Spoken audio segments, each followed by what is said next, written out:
جس طرح اہل بیت علیہم الصلاۃ والسلام کے فضائل کو بیان کرنا اور ان کو ثابت کرنا، یہ اس بات سے ان کی امامت ثابت ہو جاتی ہے، کیونکہ اگر وہ سب سے افضل ہیں، سب سے عالم ہیں، سب سے اشجع ہیں، سب سے اطہر ہیں، سب سے اقدس ہیں اور ان جیسا کوئی نہیں، تو وہ سب کے امام ہیں، ان کا کوئی امام نہیں ہو سکتا۔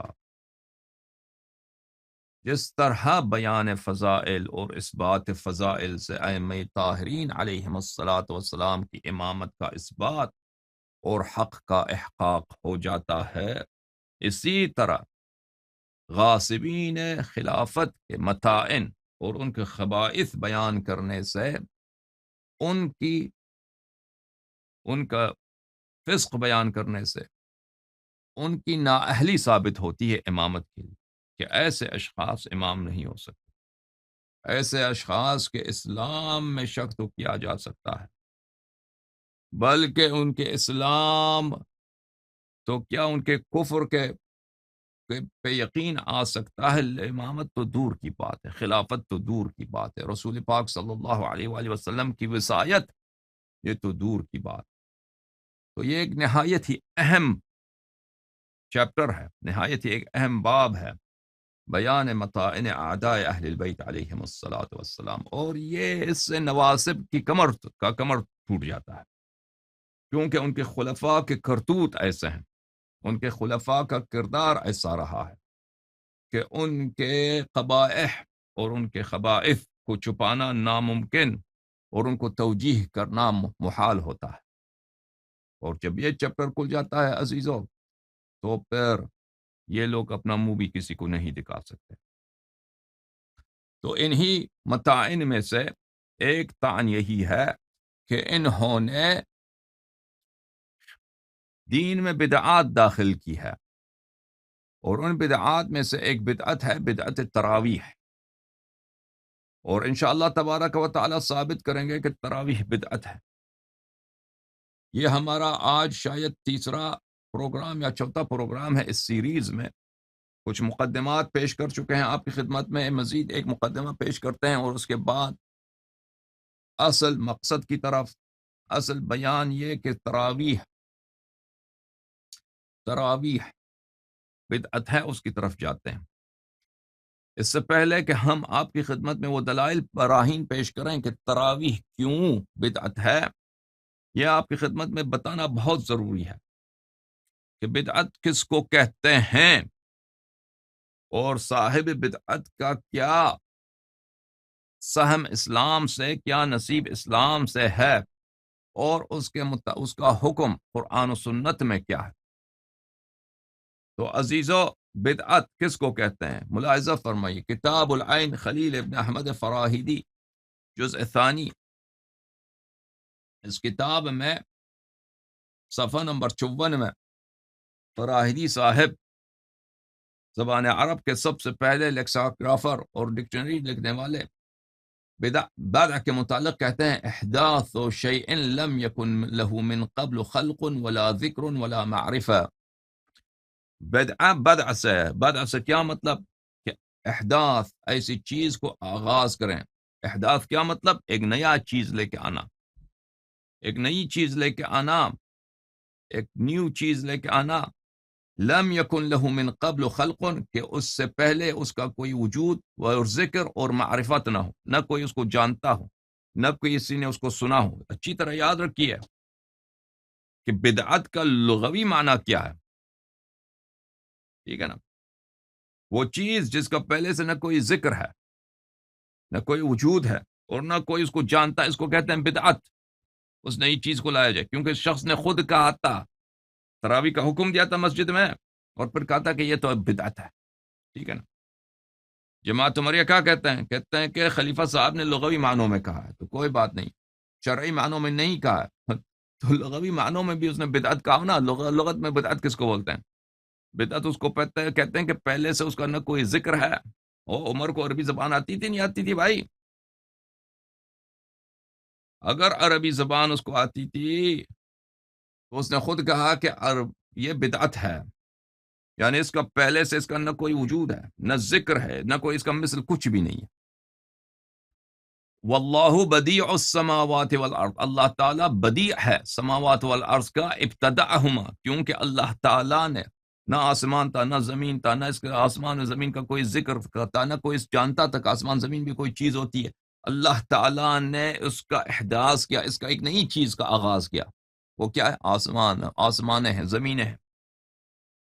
وَلَمْ يَكُونَ قَبْلَ ذَلِكَ شَيْئًا، اور اللہ کی خلق سے پہلے، اس سے پہلے کہ اللہ خلق کرتا آسمان و زمین کا، آسمان و زمین کو، یہ کچھ بھی نہیں تھا، نہ آسمان تھا نہ زمین۔ یتوہمہما متوہم، کوئی متوہم اس کو توہم بھی نہیں کر سکتا تھا، کسی کے کونپڑے میں بھی آسمان و زمین کا تخیل آئیڈیا بھی نہیں آ سکتا تھا، نہیں تھا، اس کو کچھ کوئی ذکر ہی نہیں تھا، کوئی کسی کو پتہ ہی نہیں تھا کوئی یہ چیز ہے۔ تو اللہ نے اس کو خلق کیا، وبدع الخلق، اللہ نے خلقت کا آغاز فرمایا۔ بدعت کس کو بولتے ہیں؟ تو بدع کا پتہ چلا کہ بدعت کہاں سے مشتق ہے، بدع سے مشتق ہے۔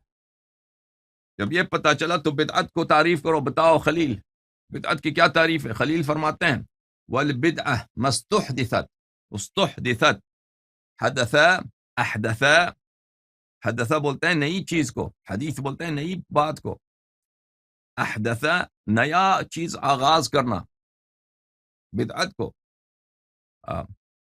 احداث بھی کہتے ہیں اسی لیے کہ بدعت نئی چیز ہوتی ہے۔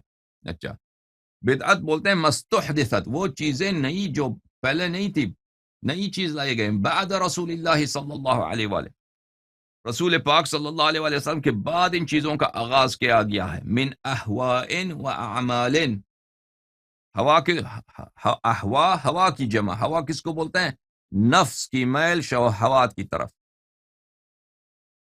نفس کی میل، نفس کا رجحان شہوت کی طرف، اس کو بولتے ہیں ہوا۔ احوا انہی خواہشات کے جمع ہے۔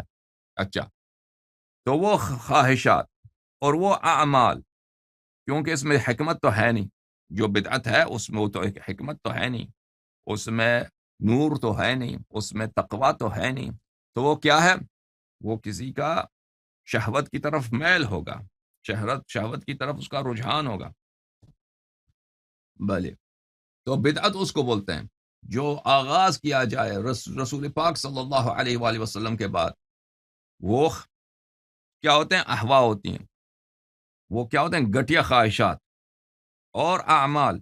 وَيُجْمَعُ عَلَى الْبِدْعِ، اور اس کی جمع ہے بدعہ، بدع، بدعت کی جمع کیا ہے؟ بدع۔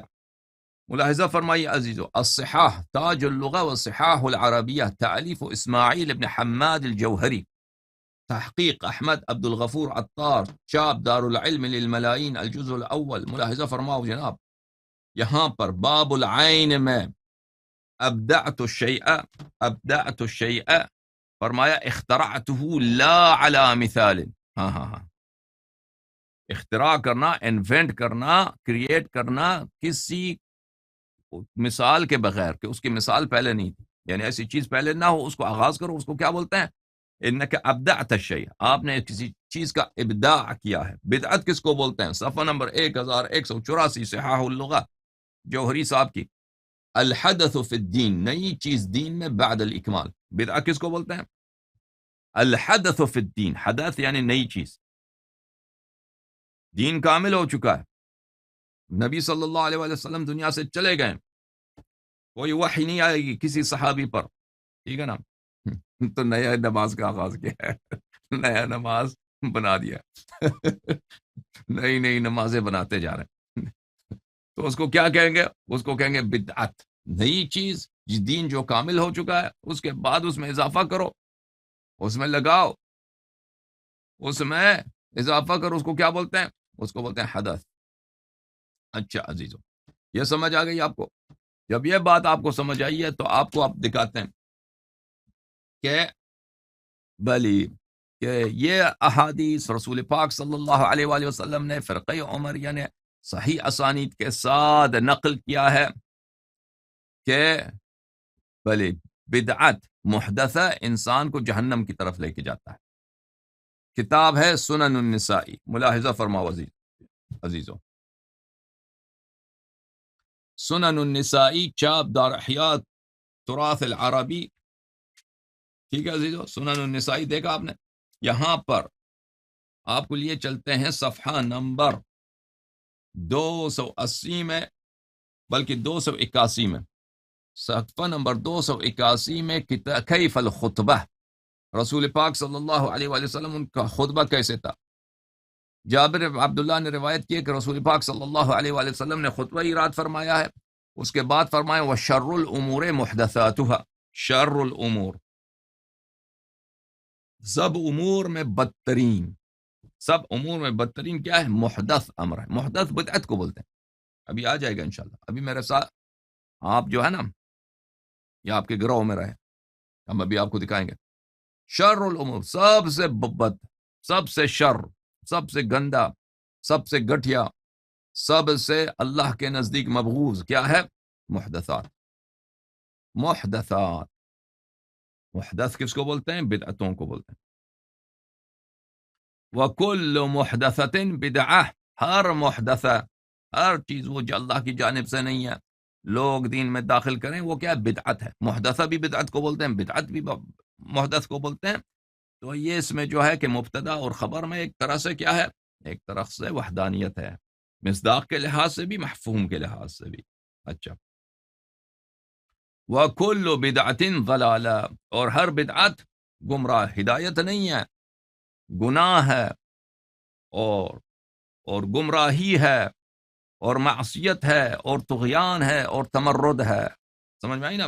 بدعت عبادت نہیں ہے، بدعت کیا ہے؟ بدعت ضلالت ہے، گمراہی ہے، سبب غضب الہی ہے۔ اچھا، وَكُلُّ ضَلَالَةٍ فِي النَّارِ، گمراہی کہاں آپ کو لے کے جائے گا؟ جہنم۔ بالخصوص وہ شخص جو آغاز کرنے والا ہے بدعت کا، وہ تو بالکل، اب ماننے والے جنہوں نے اس کی اتباع کی ان کو سمجھ نہیں آئی، وہ تو سمجھے شاید کہ مثلا یہ سنت ہے، لیکن جس شخص نے یہ آغاز کیا ہے اس کو تو پتا تھا کہ یہ سنت نہیں ہے، ٹھیک ہے نا؟ کل جو بھی شخص بدعت کی اتباع کرتا ہے جان کر کے بدعت ہے، وہ تو جہنمی ہے، اللہ کے دین کا دشمن ہے، وہ کافر ہے، اس میں شک ہی نہیں، ٹھیک ہے نا؟ لیکن جو نہیں جانتا پھر اس کے پاس تو کچھ عذر ہے، اللہ اس کے ساتھ اللہ جو کچھ کرے گا انصاف کے ساتھ کرے گا، لیکن جو اس نے آغاز کیا ہے اس پہ تو اس کا جرم تو سب سے بڑا ہے۔ اچھا، یہ حدیث آپ نے دیکھا میرے معزز ناظرین، کیا یہ حدیث صحیح ہے سنن نسائی میں یا حدیث صحیح نہیں ہے؟ ملاحظہ فرماؤ، کتاب ہے سنن النسائی، اچھا سنن النسائی ہے، تالیف محمد ناصر الدین الالبانی کی، انہوں نے تالیف احمد بن شعیب نسائی کی ہے، بس اس نے کیا کیا ہے؟ وہ پیسہ بنانے کے لیے وہ البانی نے، کیونکہ کتاب چھاپو اس سے پیسے ملتے ہیں، تو اس نے اس کو دو ٹکڑے کر دیے سنن نسائی کو، ایک ضعیف ایک صحیح، ٹھیک ہے نا؟ کسی ایک مصنف کے کتاب کو، ٹھیک ہے نا، اس کے دو ٹکڑے کر دیے، صحیح کو ایک جلد میں چھاپ دو، اور اللہ آپ کو بلا کرے ضعیف کو دوسرے میں چھاپو، تاکہ ناشرین آپ کو کچھ پیسے دیں۔ یہ فراڈ ہوتا ہے مولویوں کو۔ بہرحال صحیح سنن النسائی المجلد الاول، چاپ الریاض، اچھا ریاض میں چھپی ہے سن 1998 میں، یہاں پہ ملاحظہ فرمائیے صفحہ نمبر 512 میں، یہی باب کیف الخطبہ، حدیث نمبر 1577 میں، وہی جو ہم نے آپ کو حدیث ابھی سنا ہے، وشر الامور محدثاتہ وکل محدثۃ بدعہ وکل بدعۃ ضلالہ وکل ضلالۃ فی النار، قال صحیح۔ البانی نے کیا کہا؟ البانی نے کہا کہ یہ حدیث کیا ہے میرے عزیزو؟ صحیح ہے، بس کہا یا نہیں کہا میرے محترم ناظرین؟ اچھا، اب آپ کہیں گے کہ بھائی آپ نے غلط ترجمہ کیا ہوگا، اللہ یاری جو ہے شیعہ ہے، رافضی ہے، اس کو تو شیعہ مولوی بھی نہیں مانتے، شیعہ مولوی کیوں نہیں مانتے؟ اب کو سوچا ہوا بھائی، او مومنین، او شیعو، تم نے سوچا ہے کہ شیعہ مولوی اللہ یاری کو کیوں نہیں مانتے؟ میں کوئی بدعت لے کے آیا ہوں؟ آج تک تم لوگوں نے میری تقاریر سنی، میرے تقاریر میں سوائے یہ مذہب ہے کہ اے لوگوں 12 اماموں کی اتباع کرو، رسول پاک صلی اللہ علیہ وسلم کی اتباع کرو، اس کے علاوہ تم نے کچھ سنا ہے؟ کچھ سنا ہے تم نے؟ ٹھیک ہے نا، اور تم کو بتایا یہ دیکھو عزیزو، اذا ظہرت البدع فعلی العالم ان یظہر علمہ وان لم یفعل فعلیہ لعنت اللہ.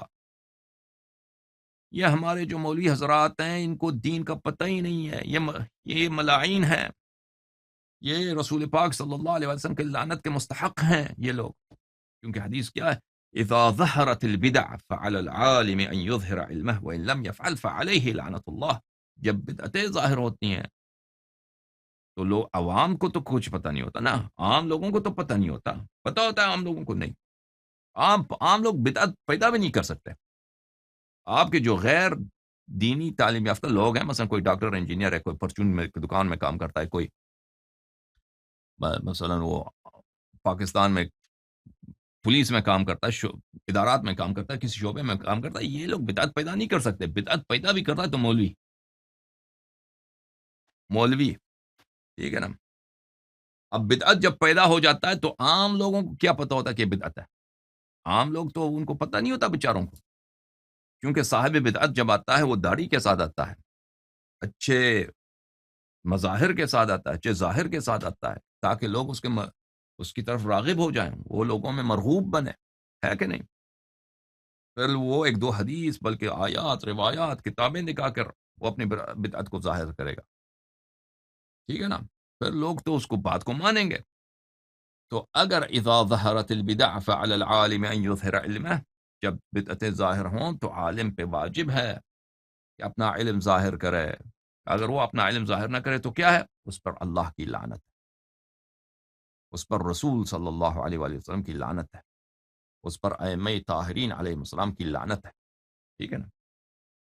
یہ آپ کے مراجع کہاں ہیں؟ آپ کے مجتہدین کہاں ہیں؟ ابھی ایک رپورٹ آیا ایران سے، وہ سپاہ کا جو ہے، اور بہت صرف سپاہ اس میں نہیں، بہت سارے جو سینئر لوگ ہیں ایران میں، ان کا ایک میٹنگ تھا اس میں ایران میں. تو اس کے منٹس پتہ ہے آپ کو کس بولتے ہیں؟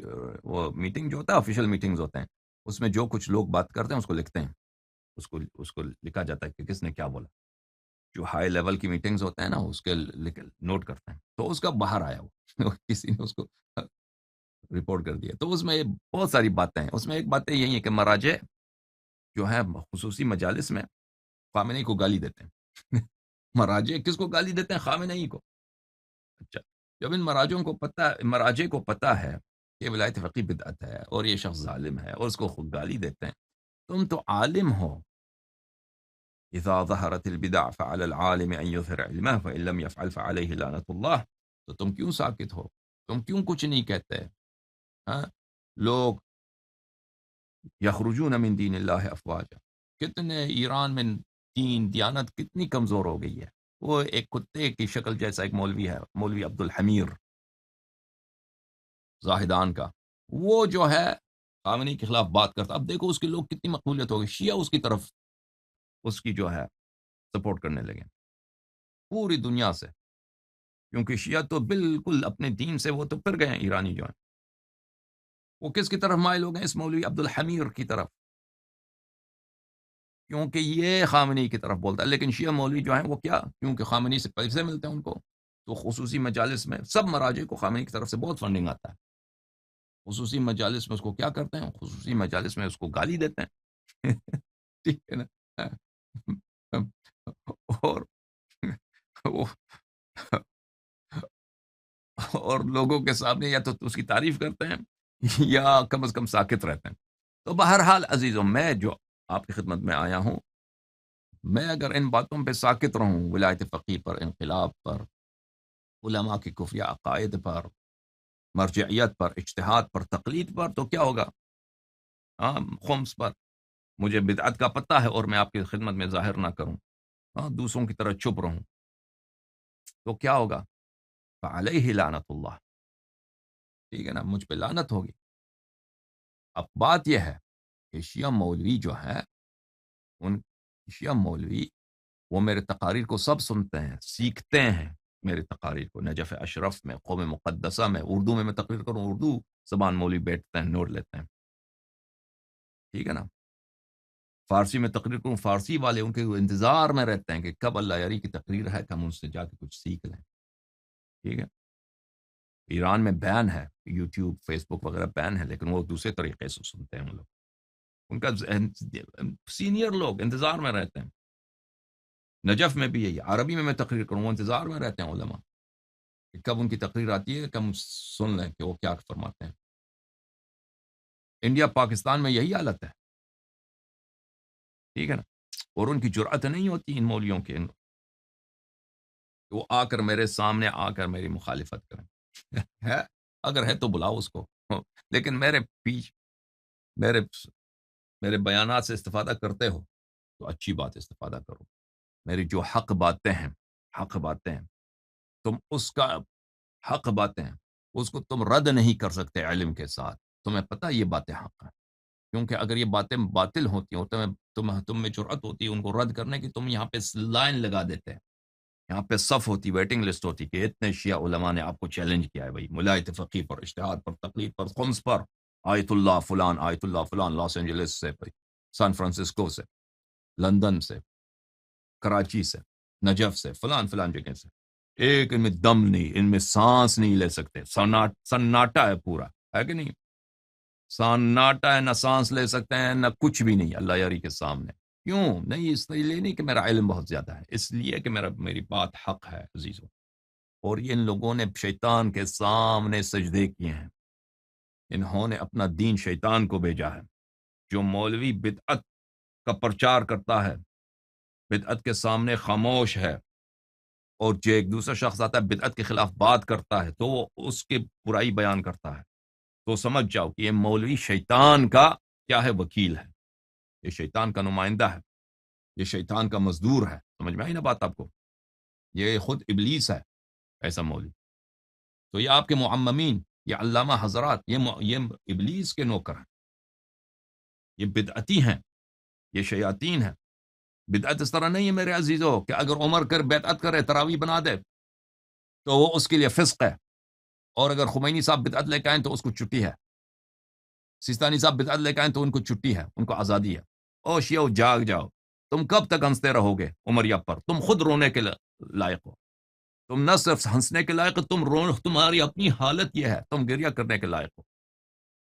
تمہاری کیا حالت ہے؟ سب سے خستہ واللہ جماعت عمریہ ہر لحاظ سے تم سے بہتر، ہر لحاظ سے.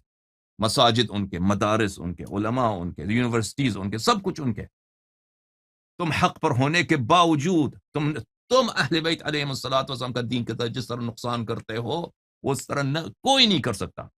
نہ وہابی کر سکتے ہیں، نہ سعودی عرب والے کر سکتے ہیں، نہ پاکستان کے مختلف مذہبی جماعت کر سکتے ہیں. آپ لوگ، آپ عوام، اپنے ان شیطانی مولویوں کی سپورٹ کی وجہ سے تم شیطان کی سپورٹ کرتے ہو. یہی مولوی ہیں جنہوں نے اس دین مذہب کا کمر توڑ رکھا ہے اور بدعات کو فروغ دے رہے ہیں، اور تم لوگ ان کی سپورٹ کرتے ہو. تم لوگ ان کے گناہوں میں شریک ہو. تو ہم جب بدعت کی بات کرتے ہیں تراویح کی عزیزو، یہ جنرل باتیں ہیں، یہ عموم ہے. بدعت جہاں بھی ہوں، بدعتی میں بھی ہوں نا تو میں بھی کافر ہوں، میں بھی کافر ہوں، میں بھی فاسق ہوں، میں بھی جہنمی ہوں. بدعتی جو بھی ہے، اس طرح نہیں ہے کہ آپ کو چھٹی ہے، آپ کو آزادی ہے، آپ ہنسو عمریہ پر. تم نہیں، تم خود رو لو اپنی حالت پر، گریہ کرو اپنی حالت پر. اور سب واضح بات یہ دیکھو، بالکل بینہ، بالکل روشن کہ تم بدعتی ہو. واضح یہی ہے کہ میں نے کتنے عرصے سے میں کہہ رہا ہوں کہ مرجعیت بدعت ہے، ولایت فقی کفر ہے، انقلاب اسلامی کفر ہے، اور اجتہاد تقلید یہ باطل ہیں. تمہارے مولوی سامنے نہیں آ سکتے، نہیں آتے نا. یہ کوئی اتفاق نہیں ہے، یہ کوئی حادثہ نہیں ہے، ایسے ہی بس چانس ہے، ایسا ہو گیا کہ انہوں نے میری بات نہیں سنی، وہ نہیں آ رہے. نہیں، یہ حقیقتاً ایسا ہے، حقیقتاً یہی ہے. واقعاً تم بدعات کے شکار ہو، تم بدعات کے جال میں پھنس چکے ہو، اور تمہارے مولوی جو ہیں بدعات کے پرچار کرنے والے ابلیس کے وکیل ہوں. اچھی طرح سے سن لو یہ باتیں. اچھا عزیزو، اب تم کہو کہ نسائی صاحب کی تو آپ نے حدیث سنا دی، سنن نسائی کی، اور سنن نسائی کی یہ حدیث، یہ تو یہ آپ نے غلط ترجمہ کیا ہے، چلو کوئی بات نہیں، ملاحظہ کرو۔ سنن نسائی، مترجم مولوی خورشید حسن قاسمی، چاپ مکتبۃ العلم، جلد نمبر 1، ٹھیک ہے نا؟ پاکستان میں چھپی ہے کس سال کو؟ سال پتہ نہیں لکھا بھی ہے کہ نہیں، بہرحال پاکستان میں چھپی ہے عزیزو۔ یہاں پہ ملاحظہ فرمائیے وہی کیف الخطبہ، کیف الخطبہ والی باب میں ترجمہ ملاحظہ فرماؤ۔ بھلے وشر الامور محدثاتها، یہاں سے ٹھیک ہے نا؟ سب سے بری چیز دین میں نئی چیز پیدا کرنا ہے، اور ہر نئی چیز بدعت ہے، ہر بدعت گمراہی ہے، اور ہر گمراہی جہنم میں لے کے جائے گی، ٹھیک ہے نا؟ تو بدعتی کہاں ہے؟ بدعتی کا ٹھکانہ جہنم، اور بدعتی کا ٹھکانہ کہاں ہے؟ جہنم، ہے کہ نہیں ہے؟ اسی حدیث کو ابو داود نے بھی اپنے سنن میں روایت کی ہے، صحیح سند کے ساتھ، ملاحظہ فرمائی، صحیح سنن ابی داود، تحقیق محمد ناصر الدین الالبانی، المجلد الثالث، چاپ الریاض، سنہ 1998، ملاحظہ فرمائی حدیث نمبر 4607، حدیث طویل ہے، آخر میں وَإِيَّاكُمْ وَمُحْدَثَاتِ الْأُمُورِ، برحذر رہو، برحذر رہو نئی چیزوں سے جن کو دین میں داخل کیا گیا ہے، فَإِنَّ كُلَّ مُحْدَثَةٍ بِدْعَةٍ وَكُلَّ بِدْعَةٍ ضَلَالَةٍ، اور یہ بھی کہا کہ صحیح، حدیث صحیح بھی ہے، ٹھیک ہے نا؟ ہر نئی چیز جو دین میں داخل کیا جاتا ہے وہ بدعت ہے، اور ہر بدعت گمراہی ہے۔ سمجھ میں آئی نا بات آپ کو؟ اچھا، یہاں پر ایک دو چیزیں آپ کی خدمت میں عرض کریں۔ یہاں پہ لفظ محدث آیا، لفظ محدث سے کیا مراد ہے؟ بدعت سے کیا مراد ہے؟ میں نے عرض کیا کہ محدث سے مراد بدعت ہے، اور وہ ہے نئی چیز جو دین میں پیدا کیا جاتا ہے۔ ملاحظہ فرمائیے، کتاب ہے فتح الباری بشرح سقیم البخاری، تالیف الحافظ احمد بن علی بن حجر العسقلانی، الجزء الثالث عشر، چاپ دار المعرفہ۔ یہاں پر عزیزوں ملاحظہ فرماؤ، صفحہ نمبر 253 میں ابن حجر کیا فرماتے ہیں؟ والمحدثات، والمحدثات بفتح الدال، محدث نہیں کہنا، محدث بفتح الدال، جمع محدثہ، یہ محدثہ کی جمع ہے، والمراد به ما احدث، اس سے مراد کیا ہے؟ وہ نئی چیز جو پیدا کیا جاتا ہے۔ اچھا، وَلَيْسَ لَهُ فِي الْأَصْلٌ فِي الشَّرْعِ، اور اس کی شریعت میں کوئی اصل ہے ہی نہیں، نئی چیز آپ پیدا کرتے ہیں جس کی شریعت میں ہے ہی نہیں۔ وَيُسَمَّى فِي عُرْفِ الشَّرْعِ بِدْعَةٌ، اسی محدث کا نام شرعی اصطلاح، اس کا نام کیا ہے؟ بدعت۔ بس بدعت اور محدثہ میں کوئی فرق نہیں ہے، اسی محدثہ کو شرعی اصطلاح میں بدعت کہیں گے۔ وَمَا كَانَ لَهُ أَصْلٌ يَدُلُّ عَلَيْهِ الشَّرْعُ فَلَيْسَ بِبِدْعَةٍ، جو چیز جو اسلام میں ہے وہ بدعت نہیں ہے، جو شریعت میں ہے وہ بدعت نہیں ہے۔ آپ شریعت میں نہیں ہے، اس کو آپ اپنی جیب سے پیدا کرو تو وہ بدعت ہے۔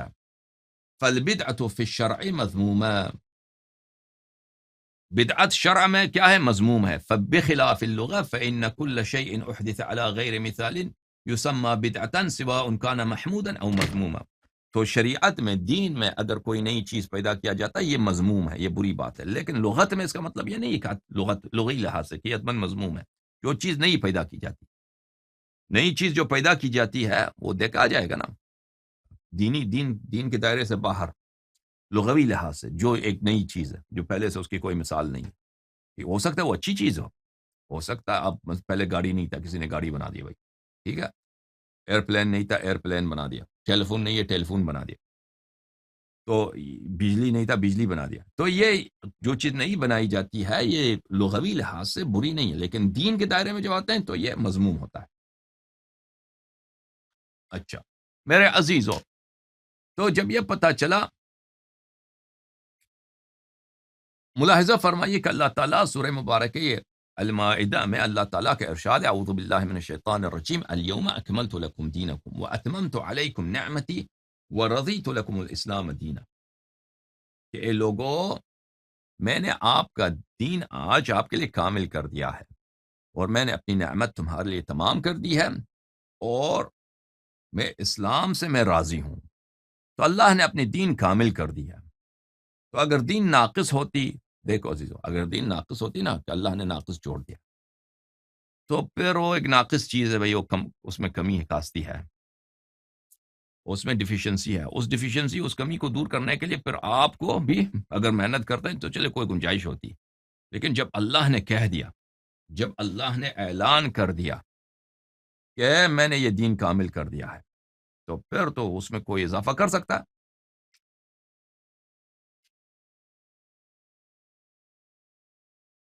ملاحظہ فرمائیے، کتاب جامع البیان عن تعویل آیہ القرآن المجید، طبع دار الفکر، تالیف ابن جریر الطبری۔ دار الفکر میں یہ کتاب چھپی ہے سنت 2014 میں۔ یہاں پہ ملاحظہ فرمائیے صفحہ نمبر 96 میں، اسی آیت کی شرح میں، آیت کون سی ہے عزیزو؟ الیوم اکملت لکم دینکم، اسی کے شرح میں وہ ابن عباس سے ایک حدیث نقل کرتے ہیں، حدیث نمبر 8709۔ ابن عباس فرماتے ہیں الیوم اکملت لکم دینکم هو الاسلام، دین سے کیا مراد ہے؟ دین اسلام۔ قال، اللہ فرماتے ہیں، اخبر اللہ نبیہ صلی اللہ علیہ وآلہ وسلم والمؤمنین، اللہ تعالیٰ نے اس آیت کریمہ میں بیان فرمایا ہے، خطاب فرمایا ہے، خبر دی ہے، کس کو؟ نبی صلی اللہ علیہ وآلہ وسلم کو اور اہل ایمان کو۔ کیا خبر دی ہے؟ خبر یہ دی ہے انہو قد اکمل لہم الایمان، کہ اللہ تعالیٰ نے ایمان کو کامل کر دیا ہے، فلا یحتاجون الی زیادت ابدا، بس کسی کو حاجت نہیں ہے، کسی کو بلی مزید کسی چیز کی ضرورت نہیں ہے کہ شریعت میں نقصان ہے اس کو کیا کر دیں، نمازیں کم ہیں اس کو نمازیں مزید ایک دو بنا دیں ٹھیک ہے، مزید واجبات محرمات وغیرہ ہم بناتے جائیں، اس کی وقد اتمہ اللہ عز ذکرہ، اللہ تعالیٰ نے دین کو تمام بنا دیا، فلا ينقصه ابدا، پر یہ دین کبھی اللہ تعالیٰ اس دین کو کبھی کم نہیں کیا ہے، کبھی کم نہیں کرے گا، وقد رضیہ اللہ فلا يسقطه ابدا، اور اللہ تعالیٰ وہ دین جو نبی کریم صلی اللہ علیہ وسلم پہ نازل ہوئی ہے اس سے راضی ہے، جو اس دین کا اتباع کرے گا کبھی اللہ تعالیٰ اس پر غضب نہیں کرے گا۔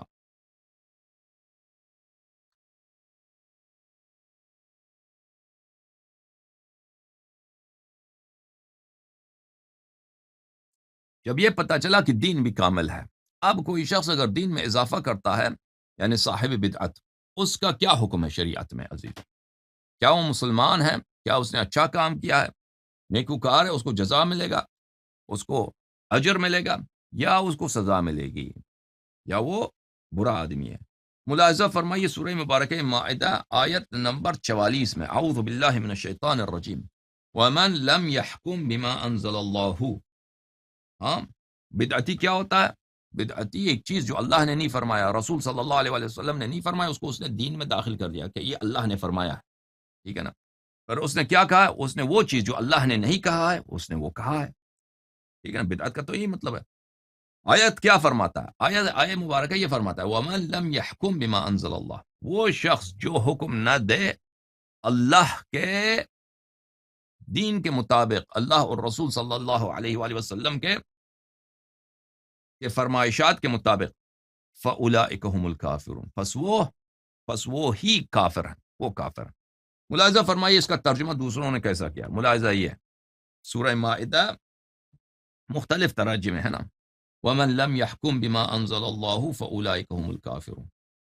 ملاحظہ فرمائیے مثلا طاہر قادری صاحب نے اس طرح ترجمہ کیا، اور جو شخص اللہ کے نازل کردہ حکم کے مطابق فیصلہ و حکومت نہ کرے سو وہی لوگ کافر ہیں، ٹھیک ہے نا؟ بدعتی کیا ہوتا ہے؟ بدعتی اللہ کے حکم کے مطابق وہ فیصلہ نہیں کرتا، فیصلہ کرتا نہیں، وہ اپنے احوا کے مطابق، اپنے شہوت کے مطابق اس نے ایک نیا مثلا نماز بنا دی، ایک نئی عبادت بنا دی، بدعت بنا دیا، اس نے پیدا کر دیا، ٹھیک ہے نا؟ وہ تو اللہ کے فرمان کے مطابق تو فیصلہ نہیں، بدعت کا مطلب یہی۔ تو دیکھو، وہ شخص جو اللہ کے نازل کرتا حکم کے مطابق فیصلہ و حکومت نہ کرے سو وہی لوگ کافر ہیں۔ جالندری کیا فرماتے ہیں؟ جالندری فرماتے ہیں اور خدا کے نازل فرمائے ہوئے احکام کے مطابق حکم نہ دے تو ایسے ہی لوگ کافر ہیں، ٹھیک ہے بھائی؟ ایک مرتبہ پھر سنو، اور خدا کے نازل فرمائے ہوئے احکام کے مطابق حکم نہ کرے تو ایسے ہی لوگ کافر ہیں۔ بدعتی کیا ہوتا ہے؟ اور بابا جی اور میرے معزز ناظرین، جو بدعتی ہوتا ہے وہ اللہ کے نازل کردہ حکم کے مطابق فیصلے نہیں سناتا، تو وہ کیا ہے؟ بس کافر ہے۔ صحیح عزیز یا نہیں؟ اچھا، مزید ملاحظہ فرمائیں کہ بدعتی کا کیا حکم ہے. ومن اظلم ممن افترى على الله كذبا او كذب بآياته انه لا يفلح الظالمون. یہ سورہ مبارکہ انعام میں آیہ نمبر 21 ہے. ومن اظلم، سوال ہے بھائی، آپ سے سوال ہے، اللہ تعالیٰ کا سوال ہے، استفہام ہے، کوشچن ہے. ومن اظلم، مجھے دکھاؤ، اللہ فرماتا ہے کہ اس شخص سے ظالم، ستمگر، گناہکار تر کون ہے. کس شخص سے؟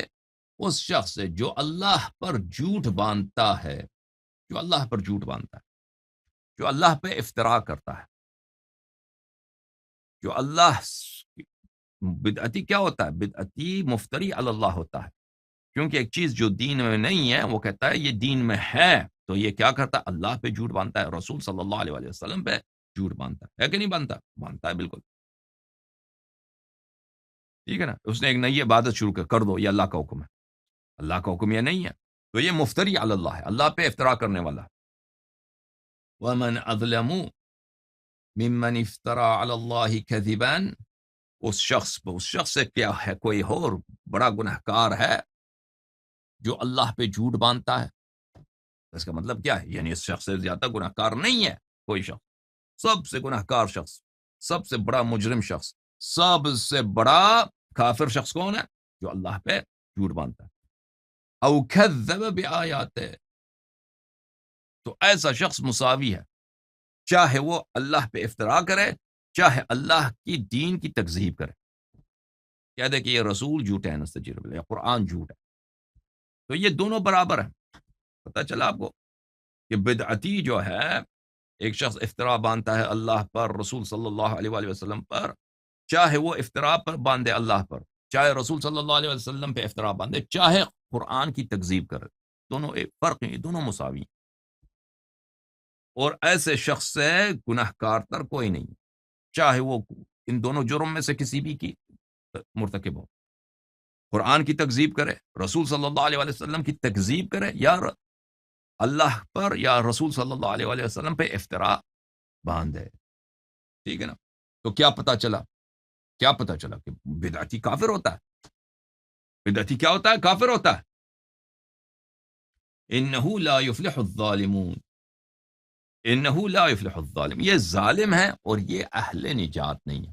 اچھا، یہاں پہ ایک نقطہ عرض کروں کہ جو بدعتی ہوتا ہے تعویل کے ساتھ، دیکھیں تعویل کرتا ہے، وہ نہیں کہتا کہ میں نے اللہ پہ جھوٹ باندھا ہے، وہ کہتا ہے اللہ تعالیٰ نے اس کو فرمایا ہے، یہ آیت اس کی دلیل ہے، یا قرآن کی آیت اس کی دلیل ہے. ٹھیک ہے نا.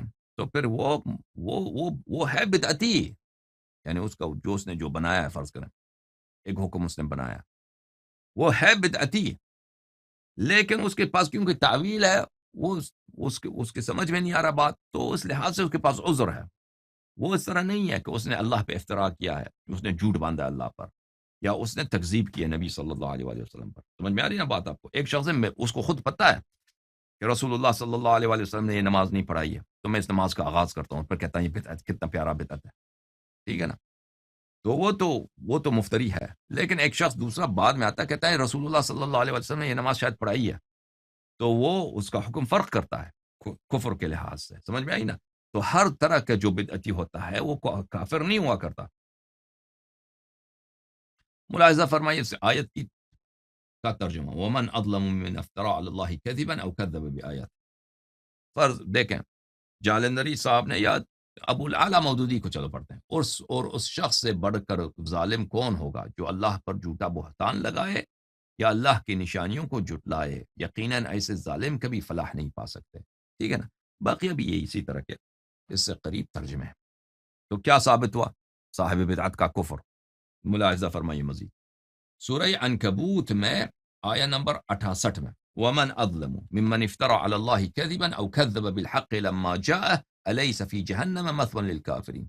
اس شخص سے کون بڑا گنہکار ہے، ظالم ہے، جو اللہ پہ جھوٹ باندھتا ہے، یا جب حق اس کے پاس آتا ہے، نبی کریم صلی اللہ علیہ وآلہ وسلم کی رسالات، قرآن مجید، براہین، بینات آتے ہیں، تو کہتا ہے سب جھوٹ ہے، سب جادو ہے.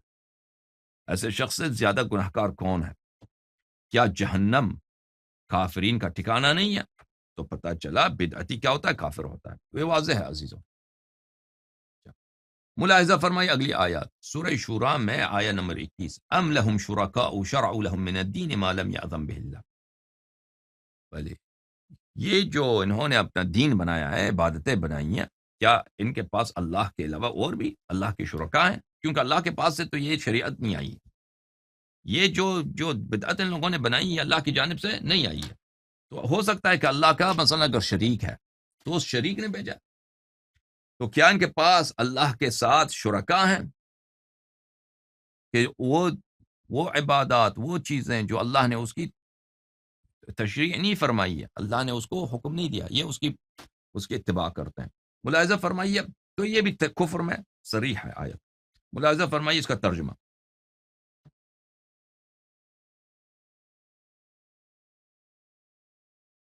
ام لہم شرکاء شرعوا لہم من الدین ما لم یأذن بہ اللہ. ملاحظہ فرمائیے طاہر قادری کیا فرماتے ہیں، کیا ان کے لیے کچھ ایسے شریک ہے جنہوں نے ان کے لیے دین کا راستہ ایسا مقرر کر دیا ہو جس کا اللہ نے حکم نہیں دیا تھا؟ ٹھیک ہے نا، بات میں سمجھ آ رہی ہے؟ بڑا واضح ہے، میں زیادہ وقت نہیں لگانا چاہتا. بات واضح ہے کہ بدعتی کے کفر کی بات ہو رہی ہے، اور اگر فیصلہ کا فرمان صادر نہ ہوا ہوتا تو ان کے درمیان قصہ چکا دیا جاتا، اور بے شک ظالموں کے لیے دردناک عذاب.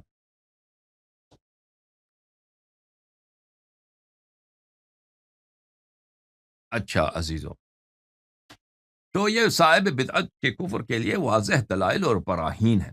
ملاحظہ فرمائیے یہ کتاب ہے میرے معزز ناظرین، مجموعۃ الفتاوی لابن تیمیہ الحرانی. یہ جزء نمبر 3 ہے مجموعۃ الفتاوی ابن تیمیہ صاحب کی، جو چپی ہے سنہ 1907 بلکہ 2005 میں چپی ہے. بلی الوفاء للطباعۃ والنشر وہاں پہ چپی ہے، وہاں منصورہ مصر میں چپی ہے. یہاں پہ ملاحظہ فرمائیے صفحہ نمبر 167 میں ابن تیمیہ فرماتے ہیں وَالْإِنسَانُ مَتَى حلل الحرام المجمع علیہ او حرم الحلال المجمع علیہ او بدل الشرع المجمع علیہ. انسان جب حلال کو، وہ حلال جو اجماعی حلال ہے، اس کو حرام بنا دیتا ہے، اور حرام کو جو سب جانتے ہیں کہ یہ حرام ہے اس کو وہ حلال بنا دیتا ہے، یا وہ شریعت جس پہ اجماع ہے اس کو تبدیل کر دیتا ہے، اس کو چینج کر دیتا ہے. ٹھیک ہے نا. کان کافرا مرتدا باتفاق الفقہاء. یہ اجماع ہے اس مسئلے پر، کہتا ہے اجماع ہے مسئلہ کہ وہ شخص کافر ہے، مرتد ہے. دیکھیں اب ہم آپ کے خدمت میں پیش کریں گے تراویح کا جس وقت آغاز کیا گیا تھا وہ اسی طرح تھا جس کا یہ بیان کر رہے ہیں. ابھی وہ دلائل آئیں گے انشاءاللہ تبارک و تعالی. وفی مثل هذا، اس کے متعلق نزل قوله على احد القولین. بلے ومن لم يحكم بما انزل الله فاولئك هم الكافرون، اي هو المستحل للحكم بغیر ما انزل الله. اچھا،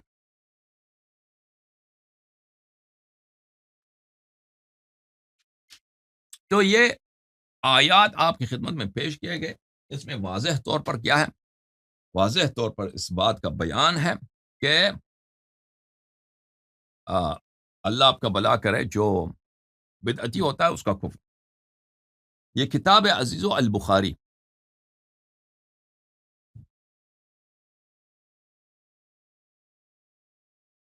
کتاب البخاری، چاپ دار احیاء التراث العربی،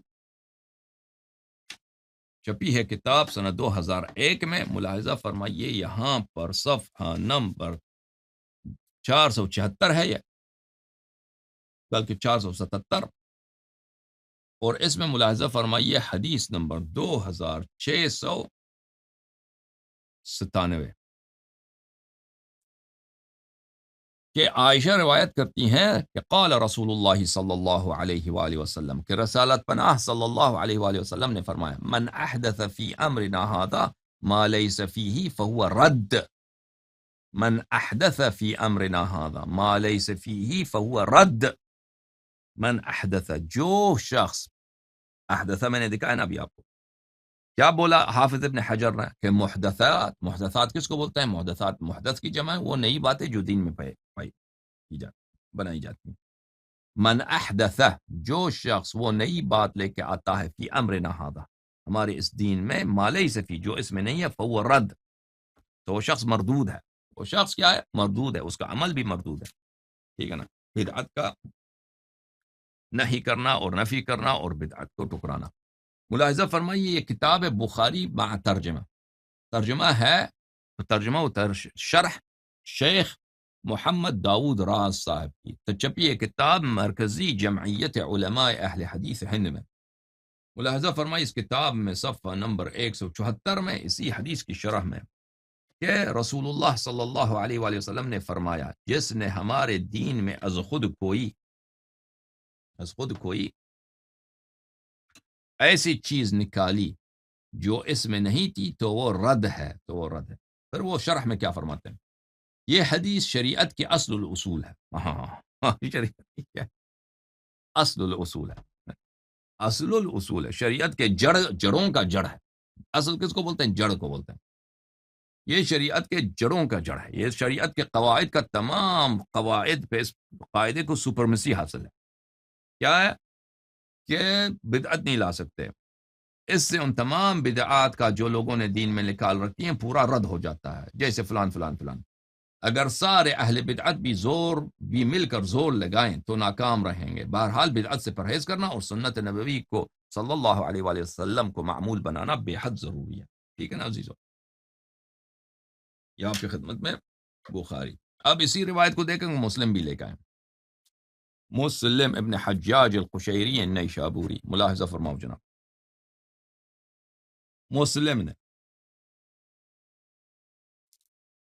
مسلم چاپ دار الفکر جو چھپی ہے سنہ 2010 میں، 2010. ٹھیک ہے نا بھائی؟ یہاں پہ ملاحظہ کریں عزیزوں، کتاب الاقضیہ حدیث 1718 باب نقض الاحکام الباطلہ. اچھا، 1718 قال، عائشہ نے کہا قال رسول اللہ صلی اللہ علیہ وآلہ من احدث فی امرنا هذا ما لیس منه فهو رد.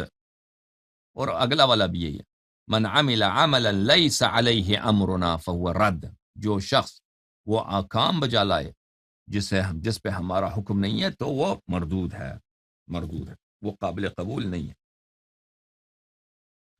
اچھا میرے معزز ناظرین،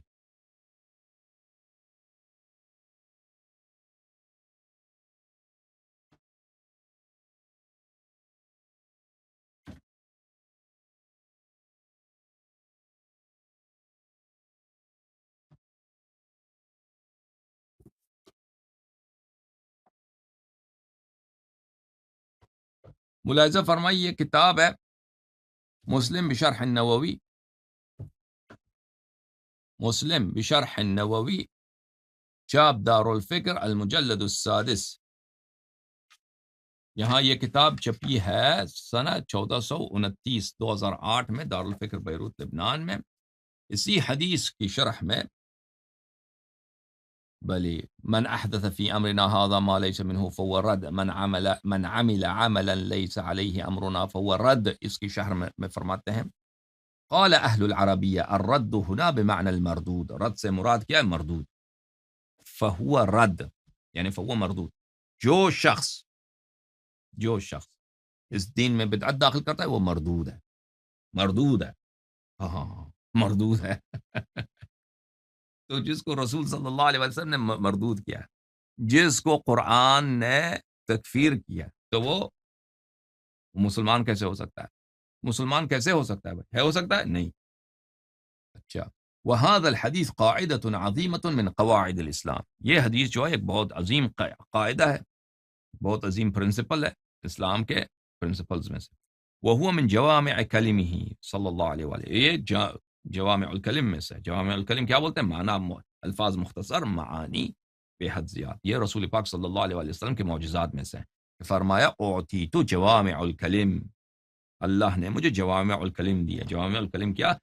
الفاظ موجزہ، معانی کثیرہ، ابحار من المعانی. الفاظ موجز مختصر، معانی مختصر الفاظ میں بے نہایت زیاد. اچھا، فإنه صریح فی رد کل البدع والمخترعات، یہ حدیث جو ہے رد ہے، صریح رد کرتا ہے ہر بدعت اور ہر مخترع چیز کو. بلے بلے. وفي الرواية الثانية زيادة، وهي أنه قد يعاند بعض الفاعلين في بدعة سبق إليها، فإذا احتج عليه بالرواية الأولى قال ما أحدث شيئا فيحتج عليه بالثانية. کہتا ہے دوسری روایت میں ایک نئی بات ہے. وہ کون سی نئی بات ہے؟ وہ یہ ہے کہ من عمل عملا ليس عليه امرنا. کیونکہ جو بدعتی لوگ ہوتے ہیں تو جب کہتے ہیں کہ بھائی یہ بدعت ہے تو وہ کہتے ہیں میں نے اس کا آغاز تھوڑی کیا، پہلے سے تھا. تو دوسری روایت پہ کے ساتھ اس پہ استدلال کریں گے کہ جو شخص وہ عمل بجا لائے جس پہ ہمارا حکم نہیں ہے، رسول پاک صلی اللہ علیہ وسلم کا حکم نہیں ہے، تو وہ مردود ہے. وہ مردود ہے. تو اس کا بہانہ پھر ختم ہو جاتا ہے کہ بھئی میں اس کا آغاز میں نے تو نہیں کیا تھا. سمجھ میں آئی نا بات آپ کو؟ اچھا اچھا عزیزو، جب یہ باتیں آپ کو سب کو پتہ چل گیا تو ابھی آتے ہیں پھر دلائل کی طرف. عزیزو، دلائل ہمارے پاس بہت ہیں. اس بات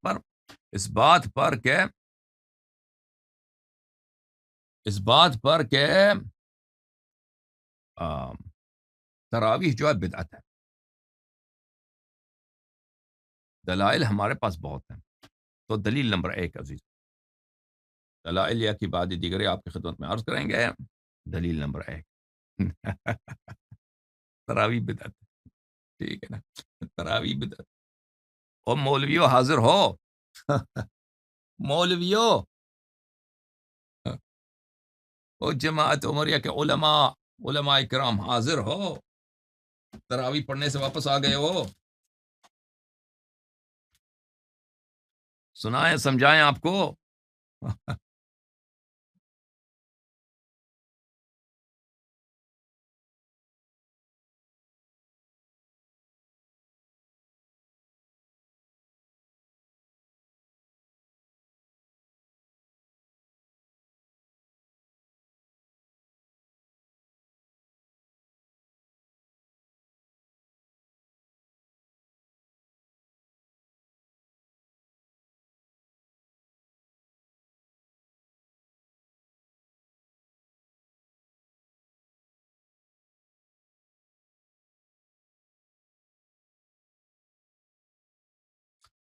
پہلے دلیل اختصار کے ساتھ آپ کی خدمت میں عرض کرتے ہیں. آج کے پروگرام میں انشاءاللہ تبارک و تعالی اور مزید استدلالات آگے والے حلقات میں آپ کی خدمت میں پیش کیا جائے گا.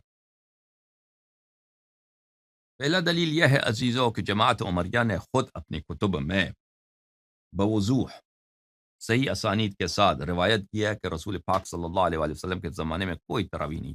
ختم بات. ختم بات. ٹھیک ہے نا. جب انہوں نے اپنے صحاح میں صحیح اسانید کے ساتھ روایت کی ہے کہ رسول پاک صلی اللہ علیہ وآلہ وسلم کے عصر مبارک میں، ان کے ایام مبارک میں تراویح نام کی کوئی چیز نہیں تھی، تو پھر بات ختم ہے. بعد میں یہ شروع کی گئی ہے اور شروع کرنے والے خود نے یہ بھی کہا تھا یہ بدعت ہے. ٹھیک ہے نا. ٹھیک ہے کہ نہیں؟ اچھا، تو اس سے اس کا بدعت ہونا ثابت ہو جاتا ہے، کیونکہ ابھی ہم نے آپ کی خدمت میں ابھی 1 گھنٹے سے اور کل بھی آپ کی خدمت میں کتنا وقت لگایا. کہ بدعت کس کو بولتے ہیں؟ جس کی پہلے سے کوئی اس اسلام میں کوئی چیز نہیں ہو، جس پہ رسول صلی اللہ علیہ وسلم کا امر نہ ہو، حکم نہ ہو. آگے جا کر ہم ثابت کریں گے کہ نہ صرف اس پہ رسول صلی اللہ علیہ وسلم کا حکم نہیں ہے، بلکہ پیغمبر خدا صلی اللہ علیہ وآلہ وسلم نے اس سے منع بھی فرمایا تھا. وہ آگے والے حلقات میں آ جائے گا انشاءاللہ تبارک و تعالی. ملاحظہ فرمائیے جناب، یہ کتاب ہے مسند احمد ابن محمد ابن حنبل، جز نمبر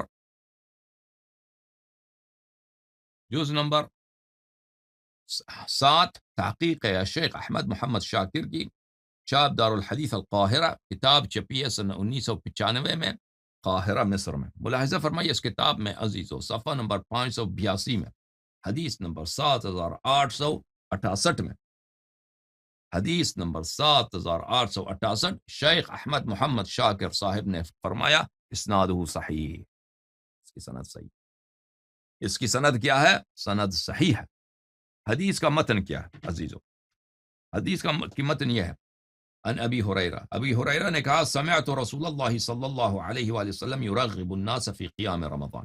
دیکھو عزیزو، رمضان میں نماز جتنا زیادہ پڑھیں، ہمارا تو یہی عقیدہ ہے، ہمارا مذہب یہی، دین یہی. اللہ نے فرمایا، رسول صلی اللہ علیہ وآلہ وسلم نے فرمایا کہ رمضان میں جتنی مسنون نوافل مستحبی نمازیں آپ پڑھیں، اس کا ثواب اتنی زیادہ ہے. ٹھیک ہے نا؟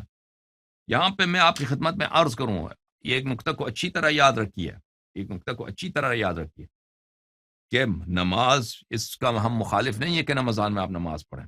یہ تو دین ہی یہی ہے کہ نماز میں زیادہ، رمضان میں زیادہ سے زیادہ قیام کیا جائے، نماز پڑھا جائے. ٹھیک ہے نا؟ لیکن سنت نماز کو جب جماعت کے ساتھ پڑھتے ہو، یہ بدعت یہ ہے. تو یہاں پہ ایک نقطہ یاد رکھیے کہ جماعت عمریہ کیا کہتے ہیں کہ رسول پاک صلی اللہ علیہ وسلم نے تراویح کا حکم دیا تھا. کیوں کہا؟ انہوں نے فرمایا تھا کہ رمضان میں نماز پڑھو. تو بھائی رمضان میں نماز پڑھنا وہ تو حکم دیا تھا، وہ تو ثابت ہے، لیکن وہ تراویح نہیں ہے، وہ تراویح نہیں ہے. تم اس کو تراویح کہہ دو تو یہ اسم بلا مسمہ ہے. یہ ایک ایسی چیز کو تم نے تراویح کہا ہے جو حقیقت تراویح نہیں ہے. تراویح وہ ہے کہ آپ نماز مستحب کو جماعت کے ساتھ پڑھیں، وہ تراویح ہے. وَإِلَّا اگر آپ یہ کہتے ہیں کہ رسول پاک صلی اللہ علیہ وسلم نے تو نماز کا حکم دیا تھا، یہ تو بالکل بہت ساری کتابوں میں یہ سیکھو، پیغمبر صلی اللہ علیہ وسلم نے نماز کا حکم دیا ہے. بھائی نماز کا حکم دیا، ٹھیک ہے، وہ تو ہماری آنکھوں پر، وہ ہم اس کو مانتے ہیں، اس کے دعوے دار تو ہم ہیں، روایات تو ہمارے پاس ہیں، لیکن جماعت کی بات ہو رہی ہے. ٹھیک ہے نا؟ اچھا، ملاحظہ فرمائی روایت کو کہ رسول پاک ابو ہریرہ نے کہا کہ رسول اللہ صلی اللہ علیہ وآلہ وسلم نے کو میں نے سنا کہ وہ لوگوں کو ترغیب دے رہے تھے کہ رمضان ماہ مبارک رمضان میں کیا کرو؟ نمازیں پڑھا کرو. وہ یقول، فرماتے تھے، من قامہ ایمانا واحتسابا غفر له ما تقدم من ذنبه. اور فرماتے ہیں کہ جو رمضان میں ایمان کے ساتھ اور احتساب کے ساتھ، احتساب کس کو بولتے ہیں؟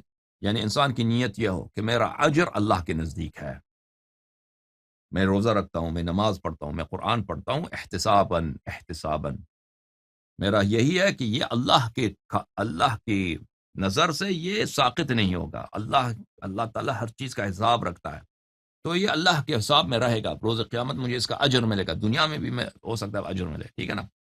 اس کو بولتے ہیں احتساب. یعنی انسان کی امید ہو اللہ کی ریوارڈ پر، اللہ کی پاداش پر، اللہ کی ثواب پر. اللہ تعالی، اللہم صلی علی محمد. تو جو رمضان میں ایمان کے ساتھ اور احتساب کے ساتھ نماز پڑھتا ہے، اس کے آگے پیچھے غفر له ما تقدم من ذنبه، اس کے جتنے پرانے گناہ ہیں وہ معاف ہو جاتے ہیں. اچھا، یہ آپ نے سنا. ولم يكن رسول اللہ صلی اللہ علیہ وآلہ جمع الناس على القیام. ولم يكن، پیغمبر صلی اللہ علیہ وآلہ وسلم نے ہرگز لوگوں کو نماز کے لیے اکٹھا نہیں کیا تھا. ٹھیک ہے نا؟ نماز کا حکم دیا تھا کہ نماز پڑھا کرو رمضان میں، نماز کے لیے لوگوں کو اکٹھا نہیں فرمایا تھا ابداً، اب نہیں کیا تھا پیغمبر صلی اللہ علیہ وآلہ وسلم. سمجھ میں آئی نا بات آپ کو؟ سمجھ میں آئی بات آپ کو؟ ابو ہریرہ جھوٹے ہیں یا سچے ہیں؟ ابو ہریرہ سچے ہیں جماعت عمریہ کے نزدیک، حدیث بھی صحیح ہے. تو ثابت ہوا کہ رسول پاک صلی اللہ علیہ وآلہ وسلم نے کسی بھی جو ہے مستحب نماز کو رمضان میں جماعت کے ساتھ پڑھنے کا حکم نہیں دیا. اچھا، وہ مسند احمد کس کی تحقیق تھی؟ شیخ احمد محمد شاکر، جو بہت ہی بڑے محقق گزرے ہیں پچھلی صدی میں، یعنی آج سے کوئی 70 سال پہلے ان کی وفات. یہ کتاب ہے مسند احمد طبع الرسالہ، بلی تحقیق ہے شیخ شعیب الارناؤوت لا غفر اللہ لہ، اور شیخ عادل مرشد، جز نمبر 13، چاپ مؤسسۃ الرسالہ، جو 2001 میں مؤسسۃ الرسالہ بیروت لبنان میں چھپی ہے. یہاں پر ملاحظہ فرمائی، صفحہ نمبر 264، حدیث نمبر 7881، حاشیہ نمبر 1، یہاں پہ دیکھیے، یہاں پہ فٹ نوٹ نمبر 1 کیا فرماتے ہیں محقق؟ دو کٹر وہابی، اسنادہ صحیح علی شرط مسلم. اسناد صحیح علی شرط مسلم، یعنی نہایت اعلیٰ درجے کی صحت پر اس حدیث کی سند ہے. اچھا، حدیث کیا ہے؟ حدیث یہ ہے، ابو ہریرہ نے کہا کہ میں نے سنا کہ رسول پاک صلی اللہ علیہ وآلہ وسلم لوگوں کو ترغیب دے رہے تھے، حکم دے رہے تھے کہ نماز رمضان، ماہ مبارک رمضان میں بھلی نمازیں پڑھا کرو۔ وہ فرماتے ہیں وَمَنْ قَامَهُ ایمانا واحتسابا، کہ جو رمضان المبارک میں ایمان کے ساتھ اور احتساب کے ساتھ نمازیں پڑھیں، غفر له ما تقدم من ذنبه، اس کے پرانے گناہ سب معاف ہو جاتے ہیں۔ وَلَمْ يَكُنْ رسول اللہ صلی اللہ علیہ وآلہ وسلم جمع الناس علی القیام، تو رسالت پناہ صلی اللہ علیہ وآلہ وسلم نے لوگوں کو نماز کے لیے رمضان کے قیام سے کیا مراد ہے؟ رات کو مستحب نماز، اس کے لیے لوگوں کو جمع نہیں فرمایا تھا، اور جماعت تب ہوتی ہے کہ لوگوں کو جمع کیا جائے، ٹھیک ہے نا؟ نماز واجب کے لیے تو جمع کرتے تھے، یہ مستحب کی بات ہو رہی۔ جب جمع نہیں کیا تھا تو رسول پاک صلی اللہ علیہ وآلہ وسلم نے تراویح کا آغاز نہیں کیا، تراویح کا آغاز بعد میں ہوا۔ اچھا، یہ ترجمہ کس کا تھا؟ کتاب احمد کی تصحیح جماعت عمریہ کی ترجمہ اس حقیر کا۔ اب ترجمہ بھی جماعت عمریہ کا دکھاتے ہیں، یہ کتاب ہے مسند احمد ابن حنبل، ترجمہ مولوی محمد ظفر اقبال صاحب، مسند احمد جلد نمبر 4، ترجمہ مولوی محمد ظفر اقبال، چھاپ مکتبہ رحمانیہ۔ ٹھیک ہے عزیزو، کہ پاکستان والے ایئر نہیں لکھتے، ایئر سال چھاپ کی، سال ادھر نہیں ہے کہ کس سال کو چھپی ہے بھائی، یہ نہیں لکھتے بھائی، کوئی بات نہیں۔ یہاں پہ ملاحظہ فرمائی صفحہ نمبر 196 میں، حدیث نمبر 7868 میں، وہی حدیث جو ہم آپ کو دکھا چکے ہیں، اس کا ترجمہ کچھ یوں ہے عزیزو، اس مولوی نے جو ترجمہ کیا، حضرت ابو ہریرہ سے مروی ہے کہ نبی صلی اللہ علیہ وآلہ وسلم قیام رمضان کی ترغیب دیتے تھے، لیکن پختہ حکم نہیں دیتے تھے، اور فرماتے تھے جو شخص ایمان کی حالت میں ثواب کی نیت سے ماہ رمضان میں قیام کرے، اس کے گزشتہ سارے گناہ معاف ہو جائیں گے۔ اور نبی علیہ السلام صلی اللہ علیہ وآلہ وسلم نے لوگوں کو قیام پر جمع نہیں فرمایا تھا۔ ہمارا بھی مقصد یہی ہے بھائی عزیزو، یہی قسمت ہے، یہی نبی صلی اللہ علیہ وآلہ وسلم نے لوگوں کو قیام پر جمع نہیں فرمایا تھا۔ او بھائی سمجھ میں آئی نا بات آپ کو؟ ہاں،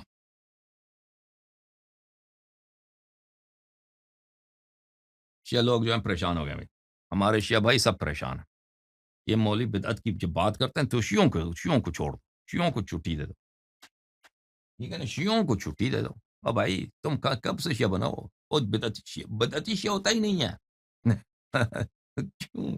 اگر تم بدعتی ہو تو تم اپنے بدعت کو چھوڑ دو تاکہ شیعہ بن جاؤ، ٹھیک ہے نا؟ یہ نہ کہو کہ ہمیں نہ چھیڑو، ہماری بدعت ہمیں پسند ہے، ہمیں بدعت کو چھوڑ دو بھائی، اس کو نہ چھیڑو بھائی۔ تم اگر شیعہ ہو میرے بھائی، میرے عزیز، میرے نور عین، میرے تاج سر، تم اگر شیعہ ہو، تم نے یہ زندگی میں یہ نسل العین بنایا ہے کہ میری زندگی تو گزر جائے گی، اللہ نے مجھے بنایا ہے، خلق کیا ہے، اور اللہ مجھے محشور کر دے گا اور مجھ سے حساب لے گا، اور اگر میں نے 14 معصومین علیہم الصلاۃ والسلام کی اتباع کی ہے تو پھر اللہ تعالیٰ مجھ سے راضی ہوگا، اللہ تعالیٰ مجھے مغفرت کرے گا، اللہ تعالیٰ مجھے جنت لے کے جائے گا، اور اگر میں بدعتی ہوا تو اللہ تعالیٰ مجھے جہنم دھکیل دے گا۔ اگر تمہارا یہ عقیدہ ہے، اگر یہ عقیدہ ہی نہیں ہے تو پھر تم کون ہو؟ پھر کیا چیز ہو؟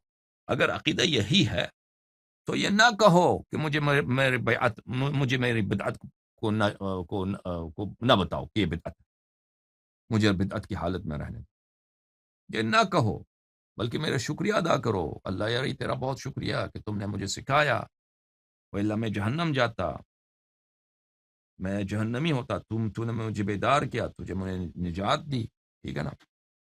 شیعہ تم پریشان ہو گئے ہو، پریشان نہ ہو جاؤ بھائی، تم اپنے آپ کو چینج کرو، نہ یہ کہ مجھے کہہ دو کہ تم ہماری بدعتوں کو نہ چھیڑا کرو۔ جماعت عمریہ بھی یہی خواہش کر سکتے ہیں نا، وہ بھی یہی کہتے ہیں کہ بھائی نہ چھوڑ دو بھائی، جس حالت میں ہے جو ہے سو ہے، وہ بھی یہی کہہ سکتے ہیں، لیکن رسول اللہ صلی اللہ علیہ وآلہ وسلم کے حکم کا میں کیا کروں؟ اذا ظہرت البدع فعلی العالم ان یظہر علمہ وان لم یفعل فعلیہ لعنت اللہ، اس کا کیا کروں؟ مجھے بتاؤ او بھائی، مجھے بتاؤ کیا کروں؟ ہاں تو اللہ سے نہیں ڈرتا، تو جہنم سے خوف نہیں کرتا اس ماہ مبارک رمضان میں، تجھے پرواہ ہی نہیں ہے کہ تو بدعتی ہے، تجھے پرواہ ہی نہیں ہے کہ تیرے دین کی لیڈرشپ بدعتی علماء کے ہاتھ میں ہے، ہر طرح سے، ہر طرح سے،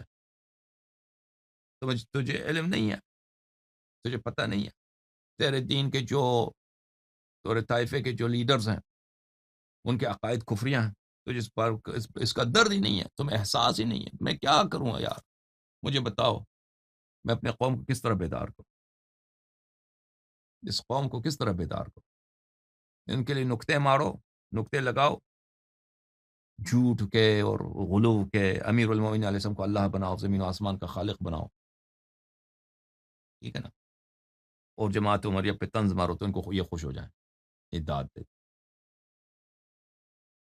ان کو اگر اس مذہب کی طرف بلاؤ، چودہ معصومین علیہ السلام کی اتباع کی طرف بلاؤ، تو یہ ایسے گورتے ہیں کہ جیسے آپ کسی مردہ کی طرف دیکھ رہے ہیں، جیسے یہ کیا ہو گیا ہے ان کو، کیا ہو گیا ہے تم لوگوں کو، کیا ہو گیا ہے تم کہتے ہو میں شیعہ ہوں، تم کیسے شیعہ ہو؟ بہرحال عزیزو، پہلا دلیل آپ کو سمجھ آ گئی، سمجھ آ گئی، نہیں سمجھ آئی تراویح بدعت ہے، مزید اس کی توضیح دیتے ہیں، ملاحظہ فرمائی، کتاب ہے سقیم بخاری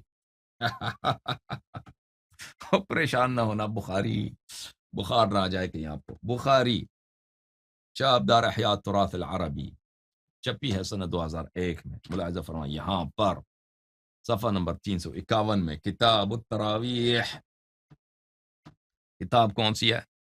کتاب الصلاۃ التراویح، ٹھیک ہے بھائیو، حدیث نمبر ہے 2009، ابو ہریرہ سے روایت ہے کہ رسول اللہ صلی اللہ علیہ وآلہ وسلم نے فرمایا من قام رمضان ایمانا واحتسابا غفر له ما تقدم من ذنبه۔ اچھا، اس حدیث میں عزیزو اس حدیث میں سینسرشپ ہے، اس حدیث میں کیا ہے؟ سینسرشپ کس کو بولتے ہیں؟ کٹاوٹ، اس میں کیا ہے؟ اس میں سے ایک حصے کو بخاری صاحب نے نکال دیا بیچ میں سے اور بقیہ بہت سارے محدثین نے نکال دیا، اس کو نکال دیا اس حدیث میں سے۔ وہ کیا ہے عزیز، وہ اصل واقعہ کیا ہے؟ اصل واقعہ میں آپ کو سناتا ہوں کہ وہ پورا واقعہ کیا ہے، وہ آج کے پروگرام میں وہ نہیں دکھائیں گے، وہ اگلے پروگرامز میں آئے گا پورا، کیونکہ حدیث بہت ہیں، روایات بہت، دلائل بہت ہیں تراویح کے بدعت ہونے کے۔ چکر یہ تھا کہ رسول پاک صلی اللہ علیہ وآلہ وسلم، جیسے میں نے کل کے پروگرام میں آپ کو سنایا تھا کہ وہ ہمیشہ نماز عشاء کے بعد جب عشاء پڑھتے تھے، کچھ گھر جاتے آرام کرتے، پھر دوبارہ مسجد آتے نمازیں پڑھتے، تو ماہ مبارک رمضان میں تو وہ نماز بہت زیادہ پڑھتے تھے رسول پاک صلی اللہ علیہ وآلہ وسلم، تو وہ مسجد میں آ کر انہوں نے وہ نماز پڑھتے تھے، کون سی نمازیں؟ جو کسی کو بلاتے نہیں تھے کہ تم بھی آ جاؤ، نہیں، کسی کو جمع نہیں کرتے، وہ اپنی فرادہ مستحب مسنون نمازیں اللہ کی عبادت رات مسجد میں کرتے، تو صحابہ نے دیکھا کہ یہ نماز پڑھ رہے ہیں، تو ان ماہ رمضان میں تو آگے پیچھے لگے صف میں، تو یہ بہت ساری کتابوں میں ہے، جماعت مخالفین کی کتابوں میں ہے، کہ حتیٰ یہ کہ رسول پاک صلی اللہ علیہ وآلہ وسلم نے اپنی انفرادیت کے لیے، تاکہ میں منفرد رہوں، تاکہ لوگ میرے مزاحم نہ ہوں، تو انہوں نے اپنے لیے ایک چٹائی کا ایک جھونپڑا بھی بنایا تھا مسجد کے داخل میں، مسجد کے اندر چٹائی لگا کے، چٹائی کے پردے لگا کے انہوں نے اپنے لیے ایک حجرہ سا بنایا تھا، ٹھیک ہے نا، تاکہ وہ نماز پڑھیں وہاں، تو صحابہ نے ان کے نماز میں اقتدا کر لی، تو رسول پاک صلی اللہ علیہ وآلہ وسلم کو جب احساس ہوا کہ یہ لوگ تو میرے اجازت کے بغیر، میرے حکم کے بغیر ایک بدعت شروع کر دی ہے، نوافل کو انہوں نے کیا شروع کیا؟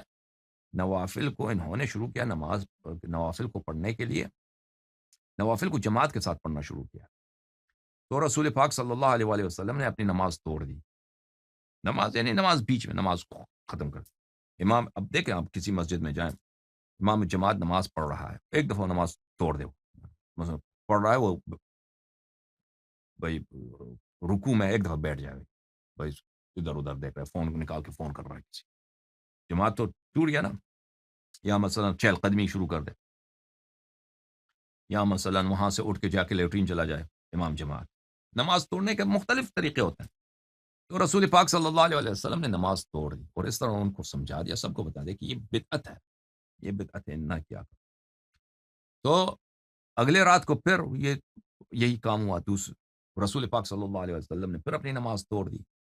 پھر یہ لوگ جو ہیں یعنی ان کو یہ لوگ بھی متفرق ہو گئے. تیسری رات کو جب ہوا تو لوگ آئے تھے. تو رسول پاک صلی اللہ علیہ وسلم نے اپنی نماز توڑ دی اور ان سب کو مسجد سے نکال دیا. ان ذلیلوں ان کو نکال دیا کہ جاؤ، بھاگ جاؤ یہاں سے. نماز بھی توڑ دی، ان کو مسجد سے بھی نکال دیا. کہ جاؤ اپنے گھروں میں نماز پڑھو. اس کے بعد حالانکہ وہ خود مسجد میں نماز پڑھتے ہیں نوافل، اور دیکھیں رسول پاک صلی اللہ علیہ وسلم کی سنت پر عمل کرنا دین ہی یہی ہے. اور ان کی مسجد جیسا رسول پاک صلی اللہ علیہ وسلم کا جو حرم پاک ہے ان جیسا وہ مسجد ان کی مسجد جیسا مقدس جگہ دنیا میں کہاں ہے؟ بہت کم ہے. ٹھیک ہے نا؟ تو وہاں سے ان کو نکال دیا. تو پھر صبح انہوں نے خطبہ دیا ہے کہ دیکھو لوگوں، کہ رمضان میں نماز پڑھنی چاہیے لیکن یہ جماعت کے ساتھ نہیں پڑھنی چاہیے. سمجھ میں آئی نا بات آپ؟ تو اس حدیث میں کیا ہے؟ اس حدیث میں اس پورے واقعے کو حذف کر دیا بخاری نے. پورے واقعے کو حذف کر دیا. صرف کیا رکھ دیا اس میں یہ رکھ دیا کہ رسول پاک صلی اللہ علیہ وآلہ وسلم نے، ابو ہریرہ نے کہا کہ رسول پاک صلی اللہ علیہ وآلہ وسلم نے فرمایا قام رمضان ایمانا واحتسابا، کہ جو شخص رمضان میں ایمان اور احتساب کے ساتھ نماز پڑھے غفر له ما تقدم من ذنبه، اس کے پچھلے گناہ معاف کیے جائیں گے. اچھا، احتساب کیا ہے؟ میں نے اس کا توضیح دی ہے، دوبارہ وضاحت کی ضرورت نہیں. قال ابن شہاب فرماتے ہیں، یعنی محمد ابن مسلم ابن شہاب الزہری فرماتے ہیں فتوفی رسول اللہ صلی اللہ علیہ وآلہ وسلم والامر علی ذالک، رسول پاک صلی اللہ علیہ وسلم کی وفات ہو گئی تو سلسلہ یہی تھا، کام اسی طرح تھا. الامر علی ذالک، کنڈیشن وہی تھی. کون سی کنڈیشن وہی تھی؟ ٹھیک ہے نا؟ یہاں پہ حذف ہے بیچ میں. کنڈیشن وہی تھی. کون سی کنڈیشن تھی بھائی؟ حدیث کیا ہے؟ دیکھا حدیث یہ ہے، روایت کے الفاظ کیا؟ روایت کے الفاظ یہ ہیں میرے عزیزوں کہ پیغمبر صلی اللہ علیہ وسلم نے فرمایا کہ جو شخص رمضان میں ایمان اور احتساب کے ساتھ نماز پڑھے اس کے پرانے گناہ معاف ہو جاتے ہیں. ابن شہاب کہتے ہیں کہ پیغمبر صلی اللہ علیہ وسلم دنیا سے چلے گئے اور کنڈیشن یہی تھا. کون سا کنڈیشن یہی تھا؟ ہاں، وہ کنڈیشن کیا تھا کہ پیغمبر صلی اللہ علیہ وسلم نے لوگوں کو مسجد سے بگایا تھا. لوگ منفرد نماز پڑھتے تھے، جماعت کوئی نہیں ہوتی تھی. ٹھیک ہے نا؟ اس کو ہٹا دیا یہاں سے. اس کی دلیل آئے گی، دلیل آئے گا انشاءاللہ تبارک و تعالی، اس کا حجت آئے گا. ٹھیک ہے نا؟ ثم كان الامر على ذلك في خلافت ابی بکر، اور پھر ابو بکر کی خلافت میں بھی کنڈیشن یہی تھا، حالت یہی تھی. کون سی حالت؟ کہ لوگ نماز کو منفرد پڑھتے ہیں، مبارک نماز رمضان میں انفرادی پڑھتے ہیں، جماعت نہیں ہوتی. وصدرا من خلافت عمر، اور عمر کے خلافت کے آغاز میں بھی یہی تھا، کنڈیشن یہی. سمجھ میں آئی نا بات آپ کو؟ ہاں. اب جو لوگ میری بات سے موافقت نہیں کرتے کہ میں نے غلط ترجمہ کیا ہے، وہ سب اس کی وضاحت ہو جائے گی جو میں متون آپ کو دکھاتے جاؤں گا. یہ کتاب ہے صحیح بخاری ترجمت شیخ ستار عبد الستار الحماد کی، جلد نمبر 2، چاپ دار السلام. ملاحظہ فرمائیے کتاب صلاۃ التراویح، حدیث نمبر 2009. اچھا، وہی حدیث جو ہم آپ کو دکھا چکے ہیں کہ ابو ہریرہ سے روایت ہے کہ رسول اللہ صلی اللہ علیہ وآلہ وسلم نے فرمایا جس شخص نے ایمان کے ساتھ اور ثواب کی نیت سے رمضان میں قیام کیا تو اس کے پہلے سب گناہ معاف کر دیے جاتے ہیں. ابن شہاب نے کہا کہ جب رسول اللہ صلی اللہ علیہ وآلہ وسلم کی وفات ہوئی تو معاملہ اسی طرح رہا. اسی طرح کس طرح رہا؟ کس کی بات ہو رہی ہے بھائی؟ کس کی بات ہو رہی ہے؟ کس طرح رہا؟ وہ معاملہ کیا تھا؟ ہاں، وہ معاملہ وہ بڑا اس میں شرم کی بات ہے نا، اس کو بخاری نے قینچی لگا دی، بخاری صاحب نے قینچی لگا دی، اس کو حذف کر دیا. وہ واضح آ رہا ہے، واضح پتہ چل رہا ہے کہ اس میں حذف ہے. ابن شہاب نے کہا کہ وہ معاملہ یہی تھا. وہ جن کو رسول پاک صلی اللہ علیہ وسلم نے ان کو مسجد سے بگایا تھا، نکالا تھا، فرمایا تھا کہ جب اپنے گھروں میں پڑھو انفرادی.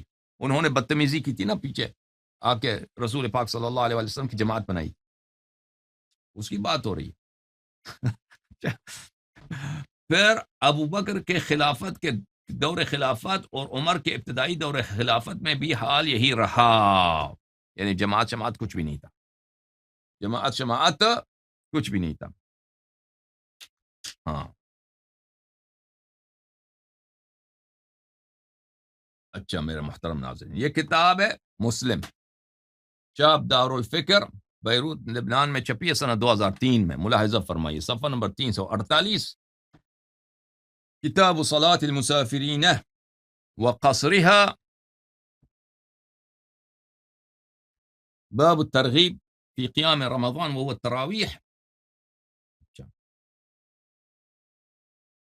صفحہ حدیث نمبر 1664، وہی حدیث ہے بھائی. ابو ہریرہ نے کہا کہ رسول اللہ صلی اللہ علیہ وآلہ وسلم قیام رمضان کی طرف ترغیب دیتے تھے، رمضان میں نماز پڑھنے کی ترغیب دیتے ہیں، من غیر ان یامرہم فیہ بعزیمہ، اور اس کو واجب نہیں کیا انہوں نے کہ یہ نمازیں واجب ہیں، مستحب نمازوں کی بات ہو رہی.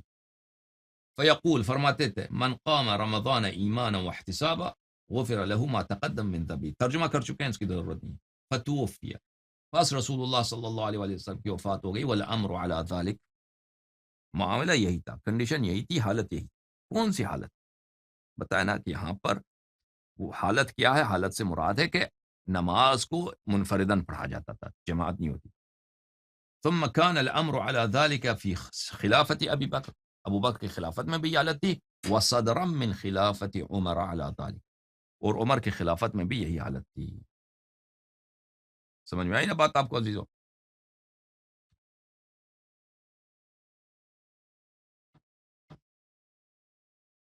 اس حدیث کو روایت کیا ہے ابو داود نے اپنے سنن میں، سنن ابی داود، چاپ دار الفکر، تحقیق شیخ صدقی جمیل العطار، سنت 2005 میں بیروت میں کتاب چھپی ہے.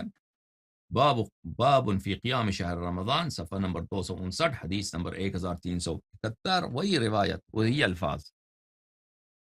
فتوفی رسول اللہ صلی اللہ علیہ وآلہ وسلم والامر علی ذلک، رسول پاک صلی اللہ علیہ وآلہ وسلم کی وفات ہو گئی، حالت یہی تھی. ثم كان الامر على ذلك في خلافت ابی بکر وصدرا من خلافت عمر، اور ابو بکر کی خلافت میں بھی یہی تھا اور عمر کی خلافت کے آغاز میں بھی یہی تھا. کیا حالت یہی تھی کہ جماعت نہیں ہوتی. سنن الترمذی، چاپ دار الفکر للطباعة والنشر والتوزیع، تحقیق صدقی جمیل العطار، سنت 2005 میں چھپی ہے عزیزو. صفحہ نمبر 254 میں حدیث نمبر 808، وہی روایت جو آپ کو بخاری، مسلم اور سنن ابی داؤد سے دکھا چکے ہیں. نسائی نے اپنے سنن میں اس کو روایت کیا. چاپ دار الفکر سنہ 2005 میں بیروت میں چھپی ہے، صفحہ نمبر 536، حدیث نمبر 2189 میں. وہ اس میں کچھ فتوفی رسول اللہ صلی اللہ علیہ وآلہ وسلم والامر علی ذلک، رسول پاک صلی اللہ علیہ وسلم کی وفات ہو گئی، کنڈیشن یہی تھی، پھر ابو بکر عمر کی خلافت کا ذکر نہیں. اچھا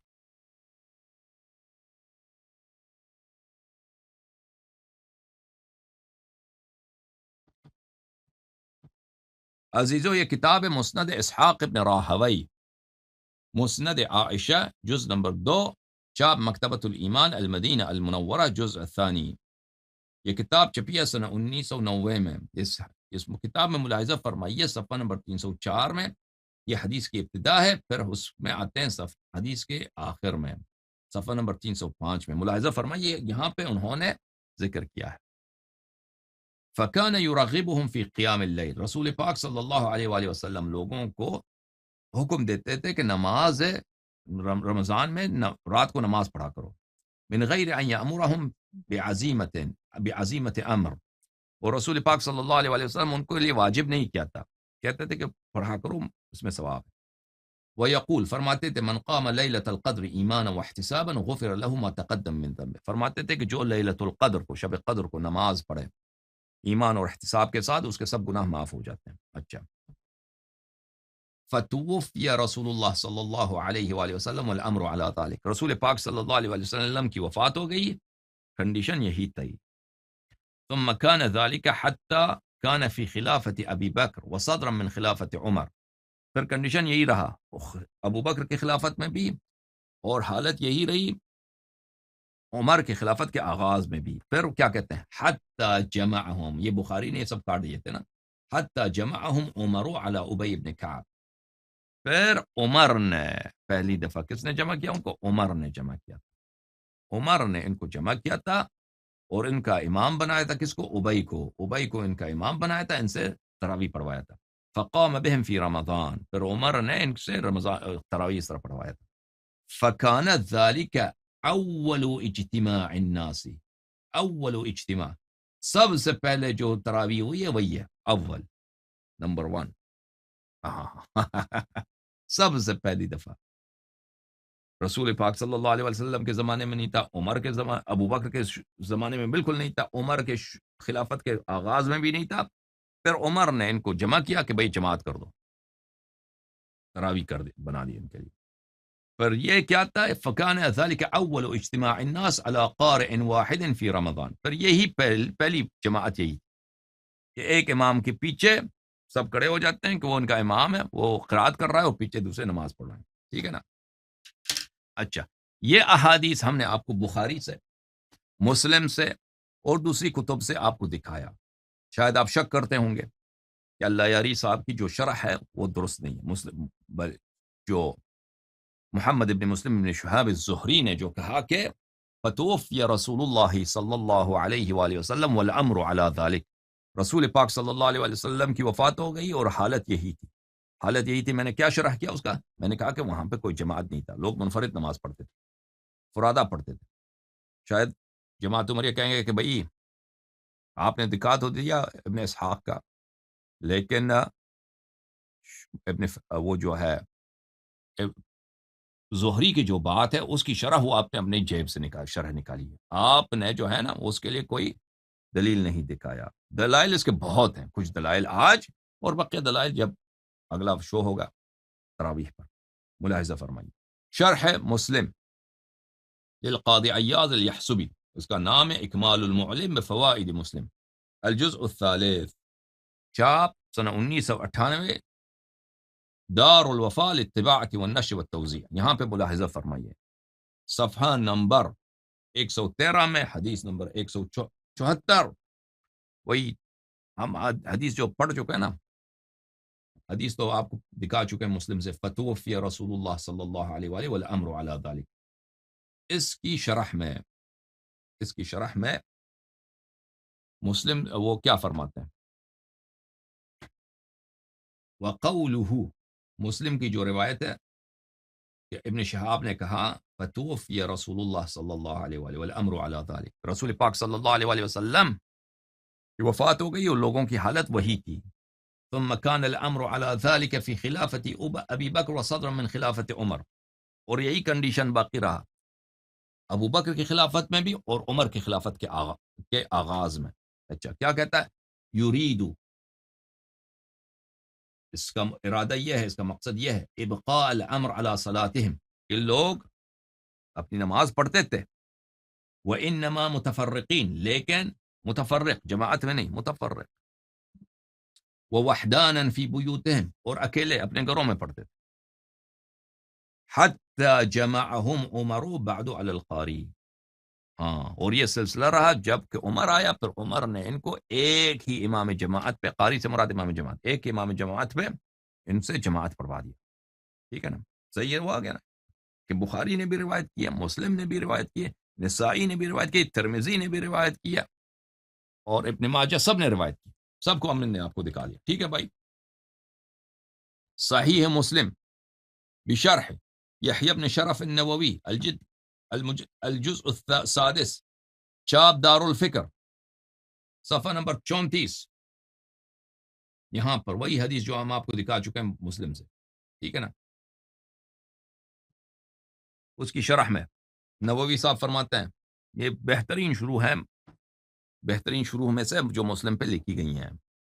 اچھا، فتوفی رسول اللہ صلی اللہ علیہ وآلہ والامر علی ذلك ثم كان الامر على ذلك في خلافت ابی بکر وصدرا من خلافت عمر.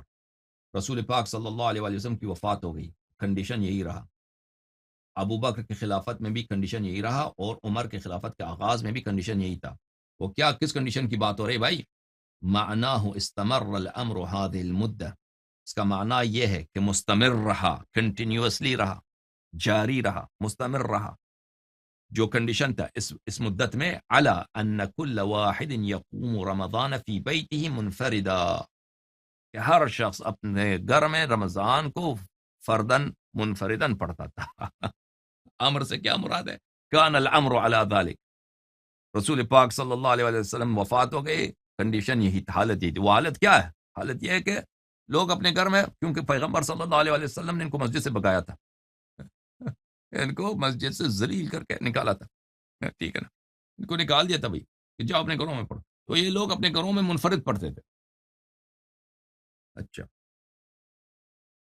حتی انقضا صدر من خلافت عمر، یہاں تک کہ وہ ابو عمر کے خلافت کے آغاز کے ایام بھی گزر گئے۔ ثم جمعہم، پھر عمر نے جمعہم علی ابی ابن کعب فصلی بہم جماعتا، تو عمر نے ان کو جماعت کرایا، عمر نے ان سے کیا کیا؟ جماعت کرایا۔ واستمر العمل على فعلها جماعہ، پھر اس کے بعد جو ہے جماعت شروع ہو گئی، جماعت جو ہے مستمر جماعت ہوتی ہے رمضان میں۔ او بھائی صحیح بولا ہے نہیں بولا؟ صحیح میں نے ترجمہ کیا تھا بخاری کی حدیث کی یا غلط ترجمہ کیا تھا؟ اچھا،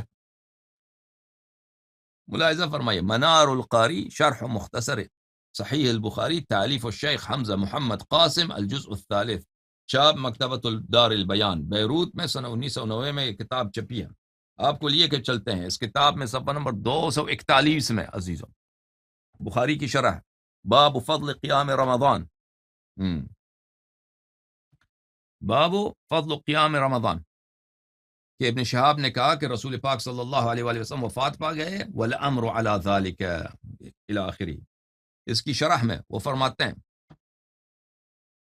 فتوفی رسول اللہ صلی اللہ علیہ وآلہ والامر علی ذالک، یعنی رسول پاک صلی اللہ علیہ وآلہ وسلم دنیا سے چلے گئے، حالت یہی تھی، کون سی حالت؟ وہی تھی، والصحابۃ طیلۃ حیاتہ صلی اللہ علیہ وآلہ وسلم یصلون التراویح فرادا، کہ صحابہ رسول پاک صلی اللہ علیہ وآلہ وسلم کی حیات طیبہ میں، طول حیات میں تراویح کو فرادا پڑھتے تھے۔ تو پھر تراویح نہیں ہوئی نا، تو تراویح نہیں ہے، جب فرادا پڑھ رہے ہیں تو تراویح نہیں ہے۔ فرادا پڑھنے سے ہمارے میں کوئی منع نہیں کرتے بھائی، فرادا تم 1000 رکعت نماز پڑھو، ٹھیک ہے نا، ہاتھ باندھو نہیں، ہاتھ کھول کے 1000 رکعت نماز پڑھو فرادا، اس سے ہم منع نہیں کرتے۔ بات ہو رہی ہے کہ مستحب نماز کو جماعت کے ساتھ، یہ بدعت ہے، ٹھیک ہے، کہ رسول فرمایا کہ صحابہ طیلۃ حیاتی صلی اللہ علیہ وآلہ وسلم، صحابہ رسول پاک صلی اللہ علیہ وآلہ وسلم کی پوری حیات میں یصلون التراویح فرادا، رمضان میں رات کی نماز کو وہ فرادا پڑھتے تھے۔ اب اس نے نام اس کا تراویح رکھا، وہ تراویح نہیں ہوتی جو جماعت کے ساتھ، نہ وہ تراویح کہاں۔ لا یجمعہم امام، ان کا کوئی امام جماعت نہیں ہوتا تھا، کسی امام کے پیچھے مجتمع ہو کے نماز پڑھے، بالکل نہیں۔ ثم كان الامر على ذلك في خلافت ابی بکر وصدرا من خلافت عمر، پھر یہی حالت تھی کہ ابو بکر عمر کے خلافت کے میں بھی یہی کرتے تھے، یہی حالت تھی ان کی۔ بلی ای وما زالوا يصلون متفرقین فی عہد ابی بکر، ما زال متفرق پڑھتے تھے ابو بکر عمر کی خلافت میں۔ اچھا عزیزو، پھر عمر نے ان کو جمع کیا ایک ہی امام جماعت میں، سمجھ میں آئی نا بات آپ کو؟ اچھا،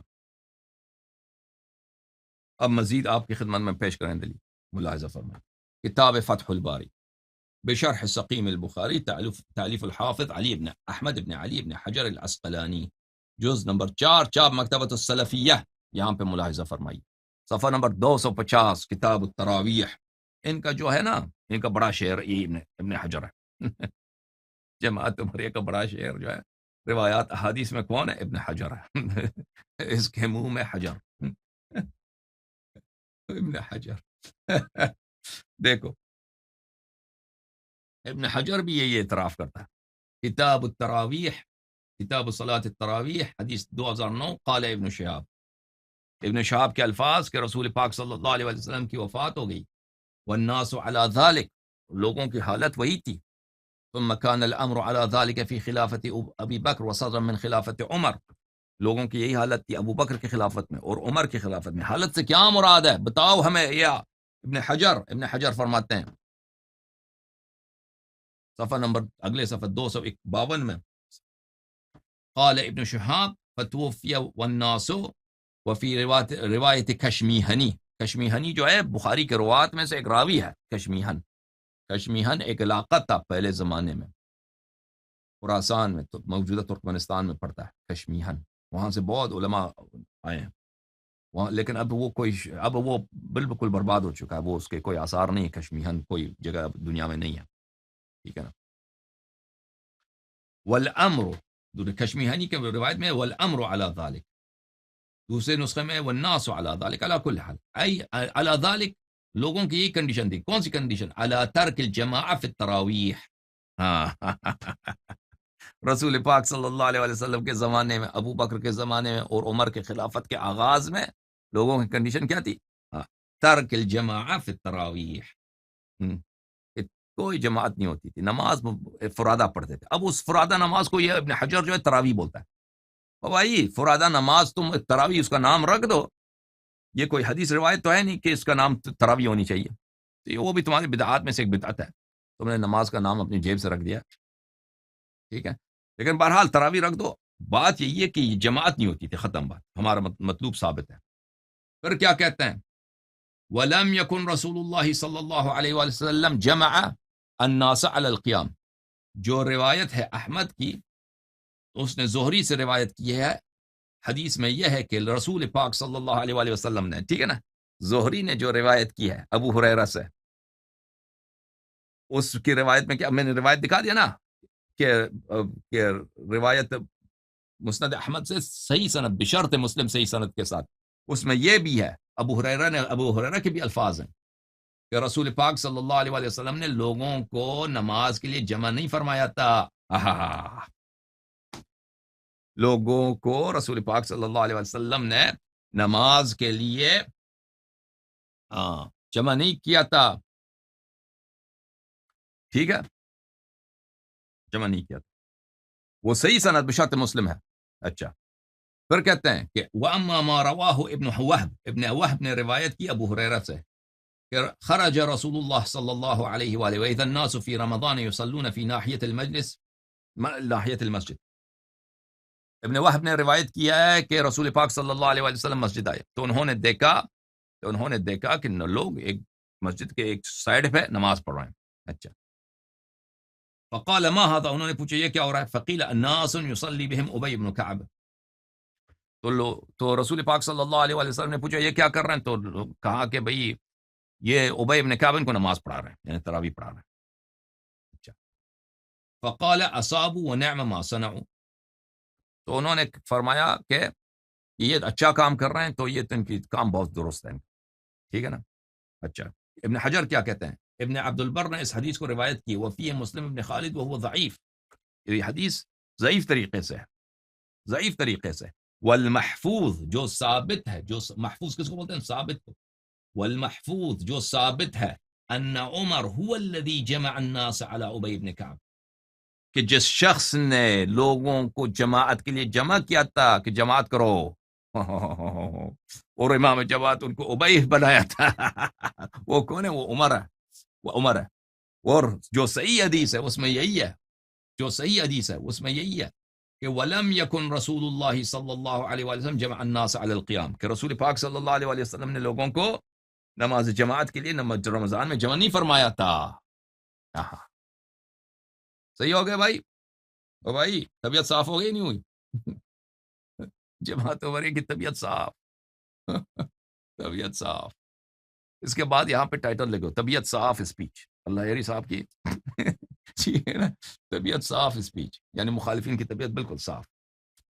طبیعت ان کی خراب ہو جاتی ہے، حقیقت یہ ہے، لیکن طنز میں کہہ دیں جیسے وہ ہمارے جو شیعہ مولوی ہیں ان کی بھی طبیعت خراب ہو جاتی ہے، ٹھیک ہے نا.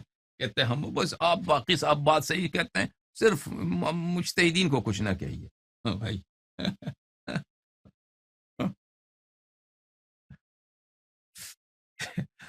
کتاب مرقات المفاتیح فی شرح مشکات المصابیح، تالیف ملا علی القاری الہروی المکی الحنفی، جز نمبر 3، چاپ دار الکتب العلمیہ، کتاب چھپی ہے سنہ 2001 دار الکتب العلمیہ بیروت لبنان میں. ملاحظہ فرمائیے صفحہ نمبر 335 میں حدیث نمبر 1296، صفحہ نمبر 335، وہی حدیث عزیزو، فتوفی رسول اللہ صلی اللہ علیہ وآلہ والامر علی ذالک، فتوفی ای قبض، وفات پا گئے رسول پاک صلی اللہ علیہ وآلہ وسلم، ہم سب کو یتیم بنا دیا صلی اللہ علیہ وآلہ وسلم، والامر علی ذالک، حالت یہی تھی، حالت کیا ہے؟ التفرق وعدم الجماعہ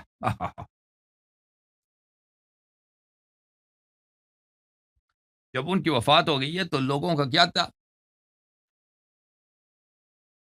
بھلے لوگ متفرق، جماعت نہیں ہوتی تھی، لوگ متفرق فرادہ پڑھتے تھے. الذي كان في زمانه عليه الصلاة والسلام، یعنی ان کے زمانے میں، یعنی كانوا يصلون التراویح منفردین، یعنی اس کا مطلب کیا ہے کہ لوگ نبی کریم صلی اللہ علیہ وآلہ وسلم کے زمانے میں تراویح کو ادا کرتے تھے منفرد، فرادہ، بعضهم في بيوتهم وبعضهم في المسجد، بعض لوگ اپنے گھروں میں، بعض لوگ مسجد میں منفرداً فرادہ پڑھتے تھے، جماعت نہیں ہوتی. مسجد میں کیوں پڑھتے تھے؟ کیونکہ بعض لوگ اعتکاف کرتے تھے، لکونہم معتکفین، او لانہم من اہل الصفہ المنفردین، یا وہ بعض جو اصحاب صفت ہے، جن کی کوئی بچے نہیں تھے، جن کے اہل خانہ نہیں تھا، تو وہ مسجد میں صفہ میں رہتے تھے. اچھا، او لانہم فی البیت ما یشغلہم عن العبادہ، یا ان کے گھروں میں کچھ ایسی بات تھی، بچے شور کر رہے ہیں تو ان کو عبادت کی فرصت نہیں ملتی گھر میں، تو مسجد میں آ کے نماز پڑھتے تھے. تو مسجد میں آ کے نماز کیسے پڑھتے تھے؟ فرادہ. اب اس فرادہ نماز کو کہتا ہے کہ مسجد میں فرادہ تراوی پڑھتے تھے. بھائی وہ تراوی نہیں ہوتی، وہ تہجد کی نماز ہوتی ہے. ٹھیک ہے نا، تہجد کی نماز ہے تو رات کو وہ آ کے نماز پڑھتے ہیں مسجد میں، وہ تہجد ہوتی ہے، اس کو تراوی کیوں بولتے ہو؟ تراوی تو وہ ہے کہ جو جماعت کے ساتھ پڑھی جائے. فَيَكُونُونَ فِي الْمَسْجِدِ مِنَ الْمُغْتَنِمِينَ، بھلے پس وہ مسجد میں ہوتے تھے، اس کو غنیمت سمجھ کے مسجد میں آتے تھے، کیونکہ گھر میں اس کو کوئی نماز نہیں پڑھنے دیتے تھے. اچھا، فلا مخالفت لما تقدم من امره علیہ الصلاۃ والسلام صلی اللہ علیہ وآلہ وسلم ایاہ بصلاۃ التراویح فی بیوتہم، پس اس کی مخالفت نہیں ہے کہ رسول پاک صلی اللہ علیہ وآلہ وسلم نے ان کو حکم دیا تھا کہ جاؤ اپنے گھروں میں فرادہ نماز پڑھو، کیونکہ وہ آئے گا انشاءاللہ، وہ آئے گا کہ پیغمبر صلی اللہ علیہ وآلہ وسلم نے ان کو حکم دیا تھا کہ مسجد میں تراویح ممنوع، کو جاؤ اپنے گھروں میں، دفع، سب کو دفع کر دیا. ثم كان الامر على ذلك على وفق زمانه علیہ الصلاۃ والسلام فی خلافت ابی بکر ای جمیع زمانها، پھر یہی سلسلہ چلا رہا ہے ابو بکر کی خلافت میں بھی، جمیع زمانها، ابو بکر کی پوری خلافت میں کوئی جماعت نہیں ہوتی تھی تراویح کے لیے. وصدرا من خلافت عمر، اور او خلافت کے عمر کے صدر میں، یعنی فی اول خلافتی، اس کی خلافت کی ابتدا میں. سمجھ میں آئی نا بات تو عزیزو؟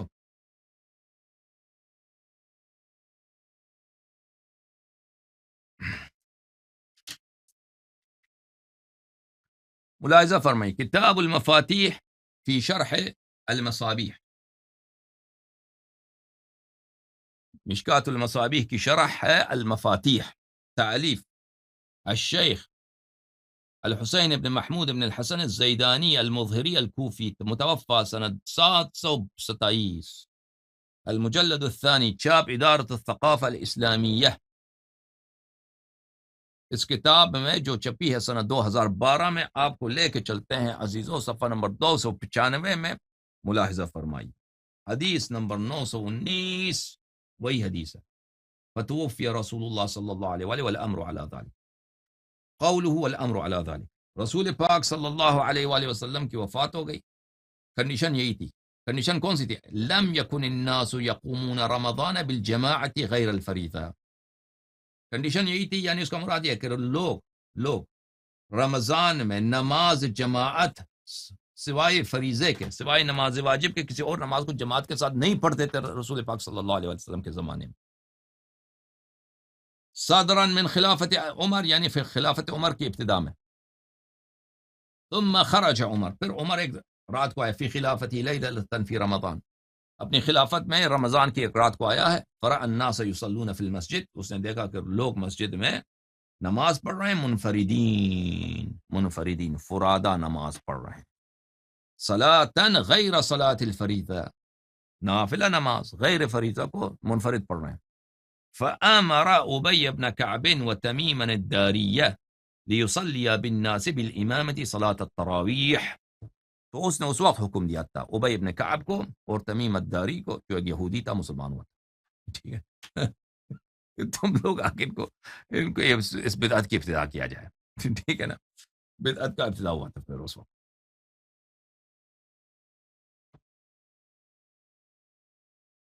شرح الطيبي على مشكاة المصابيح المسمى بالكاشف عن حقائق السنن تأليف الحسین ابن عبداللہ ابن محمد الطیبی متوفى سنة 743 جلد نمبر 1 چاپ مکتبۃ نظار مصطفیٰ الباز مکہ المکرمہ ان ریاض.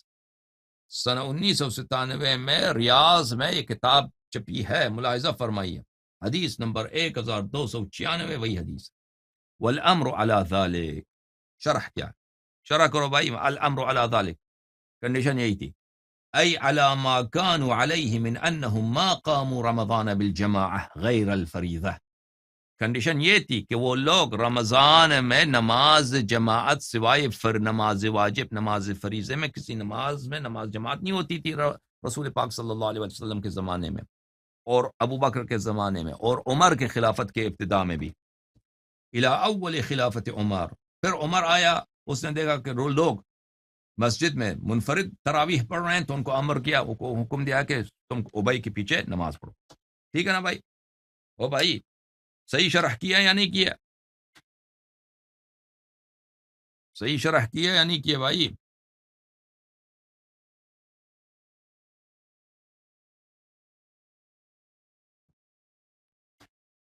طبیعت صاف ہو گئی آپ لوگوں کی یا نہیں ہوئی؟ ملاحظہ فرمائیے جو کتاب ہے ارشاد الساری بشرح سقیم البخاری تالیف الحافظ احمد ابن محمد القسطلانی متوفى سنہ 923 جز نمبر 3 ہے یہ ارشاد الساری کی. ملاحظہ فرمائیے کتاب چھپی ہے سنہ 1304 میں بولاق مصر میں. یہاں پہ صفحہ نمبر 425 میں قسطلانی صاحب فرماتے ہیں قال ابن شہاب الزہری, ابن شہاب الزہری نے کہا ہے فتوفی رسول اللہ صلی اللہ علیہ وآلہ وسلم, رسول پاک صلی اللہ علیہ وآلہ وسلم کی وفات ہو گئی. والامر علی ذلك کنڈیشن یہی تھی ای علی ترک الجماع فی التراویح. رسول پاک صلی اللہ علیہ وآلہ وسلم کی وفات جب ہوئی ہے تو جماعت نہیں ہوتی تھی تراویح کی, اور ابو بکر کے زمانے میں بھی. پھر عمر نے شروع کرایا. پھر اگلے صفحے میں ملاحظہ فرمائی صفحہ نمبر 426 میں کہتے ہیں وہ قال عمر لما رآہم, عمر نے جب ان کو دیکھا کہ بھئی جب حکم دیا کہ تم تراویح پڑھو نا, ابی ابن کعب کو حکم دیا کہ ان کو نماز پڑھا دو تو جماعت بن گئی. قال عمر لما رآہم, عمر نے جب دیکھا کہ یہ ان کو بھئی یہ نماز جماعت کے ساتھ پڑھ رہے ہیں تو عمر نے کہا نعم البدعۃ ہذہ, یہ بہت اچھا نعمت بدعت ہے. اچھا تو بدعت تو کس کو بولتے ہیں؟ بدعت اس بات کو بولتے ہیں جس کی مثال پہلے نہ ہو, جس کی مثال پہلے نہ ہو, جو پہلے کبھی نہیں ہوا ہو. ٹھیک ہے نا, بدعت اس کو بولتے ہیں لغوی لحاظ سے. سماہا بدعتن, اس نے تراویح کو بدعت کہا لأنہ صلی اللہ علیہ وآلہ وسلم لم یسن لهم الاجتماع لها, کیونکہ رسول پاک صلی اللہ علیہ وآلہ وسلم نے ان کو سنت نہیں بنایا تھا جماعت کو, تراویح جماعت کے ساتھ. لم یسن لهم رسول اللہ صلی اللہ علیہ وآلہ وسلم الاجتماع, کیونکہ رسول اللہ صلی اللہ علیہ وآلہ وسلم نے تراویح کو یعنی نماز تہجد کی نماز کو, رات کی نماز کو رمضان میں اس کو جماعت کے ساتھ پڑھنے کو سنت بنایا ہی نہیں تھا, اسی لیے عمر نے اس کو بولا بدعت. ولا كانت في زمن الصديق بل الكذاب ولا اول الليل ولا كل ليلة ولا هذا العدد, اور ابو بکر کے زمانے میں بھی نہیں تھا, اور وہ اول کے رات کے شروع میں بھی نہیں ہوتا تھا, اور پوری رات بھی نہیں ہوتا تھا. اس ابھی جو لوگ جس رکعات کے ساتھ پڑھتے ہیں اس رکعات, یہ رکعات بھی نہیں, یہ سب بدعت ہے. الحمدللہ رب العالمین. سمجھ میں آئی نا بات آپ کو لوگوں؟ عزیزوں سمجھ میں آئی نہیں آئی؟ اچھا یہ ہمارا پہلا دلیل ہوا عزیزوں, ہم نے ثابت کیا ان کے اپنے کتب سے, ان کے اپنے اعلام سے کہ رسول پاک صلی اللہ علیہ وآلہ وسلم نے ان کے لیے نہ ان کو بھلے اس کے زمانے میں نہ نماز تراویح تھی, نہ ان لوگوں کو تراویح کے لیے جمع کیا تھا, اور نہ انہوں نے یہ سنت بنایا تھا, کچھ بھی نہیں تھا ان کے زمانے میں. ابو بکر کے زمانے میں بھی نہیں تھا, پھر عمر نے اس کو شروع کیا. ٹھیک ہے, یہ سب ثابت ہو گیا. اب مزید دلائل انشاءاللہ نیکسٹ پروگرام جب ہم تراویح کے موضوع پر کریں گے تو اس میں مزید دلائل آ جائے گا. وہ طبیعت صاف، رمضان میں ہم طبیعت صاف کرنے کے لیے آئے بھائی. جماعت عمریہ کی بھی طبیعت صاف کریں اور شیعوں کی بھی طبیعت کچھ ان کو بھی طبیعت صاف کرنے کی ضرورت ہے. شیعہ بھی جو ہے نا طبیعت مزاج ان کی بھی کچھ خراب ہو چکی ہے، ان کی بھی طبیعت صاف کرنے کی ضرورت ہے تاکہ وہ بھی سیدھے راستے پہ آ جائیں. صحیح ہے یا نہیں ہے عزیزو؟ اور شیعو بتاؤ، آپ کو دعوت حق دے دیں کہ آؤ 12 اماموں کی اتباع کرو، یہ جرم عظیم ہے. یہ جرم عظیم ہے، بتاؤ. واللہ عجیب ہے، وہ عجیب ہے کہ تم اپنے آپ کو شیعہ کہتے ہو، تم اپنے آپ کو کہتے ہو کہ میں 12 اماموں کا ماننے والا ہوں، اور جب تم کو ہم کہتے ہیں کہ آؤ 12 اماموں کی طرف تو تم ناراض ہو جاتے ہو. تمہارے مولوی جو ہیں جہاد اکبر شروع کرتے ہیں ہمارے خلاف. ہے کہ یہ اس بات سے تعجب ہے کہ نہیں عزیزو؟ ہے کہ نہیں؟ اگر اپنی آنکھوں سے نہ دیکھتے تو یقین نہیں آتا، تو یقین میں آنے والی بات نہیں تھی. لیکن یہ تو مسلم بات ہے، ہم جی رہے ہیں، کئی سالوں سے اسی بات کو پہ جی رہے ہیں. ہماری گناہ ہی یہی. یہ نہیں کہتے کہ اللہ یاری مثلا شراب پیتا ہے، اللہ یاری اب شراب پینے کی دعوت دیتا ہے یا بدعات کی دعوت دیتا ہے، نہیں. کتنے ذلیل ہیں آپ کے علماء. کتنے ذلیل ہیں بھائی، بتاؤ مجھے اس سے زیادہ ذلت. جرم ہمارا کیا ہے؟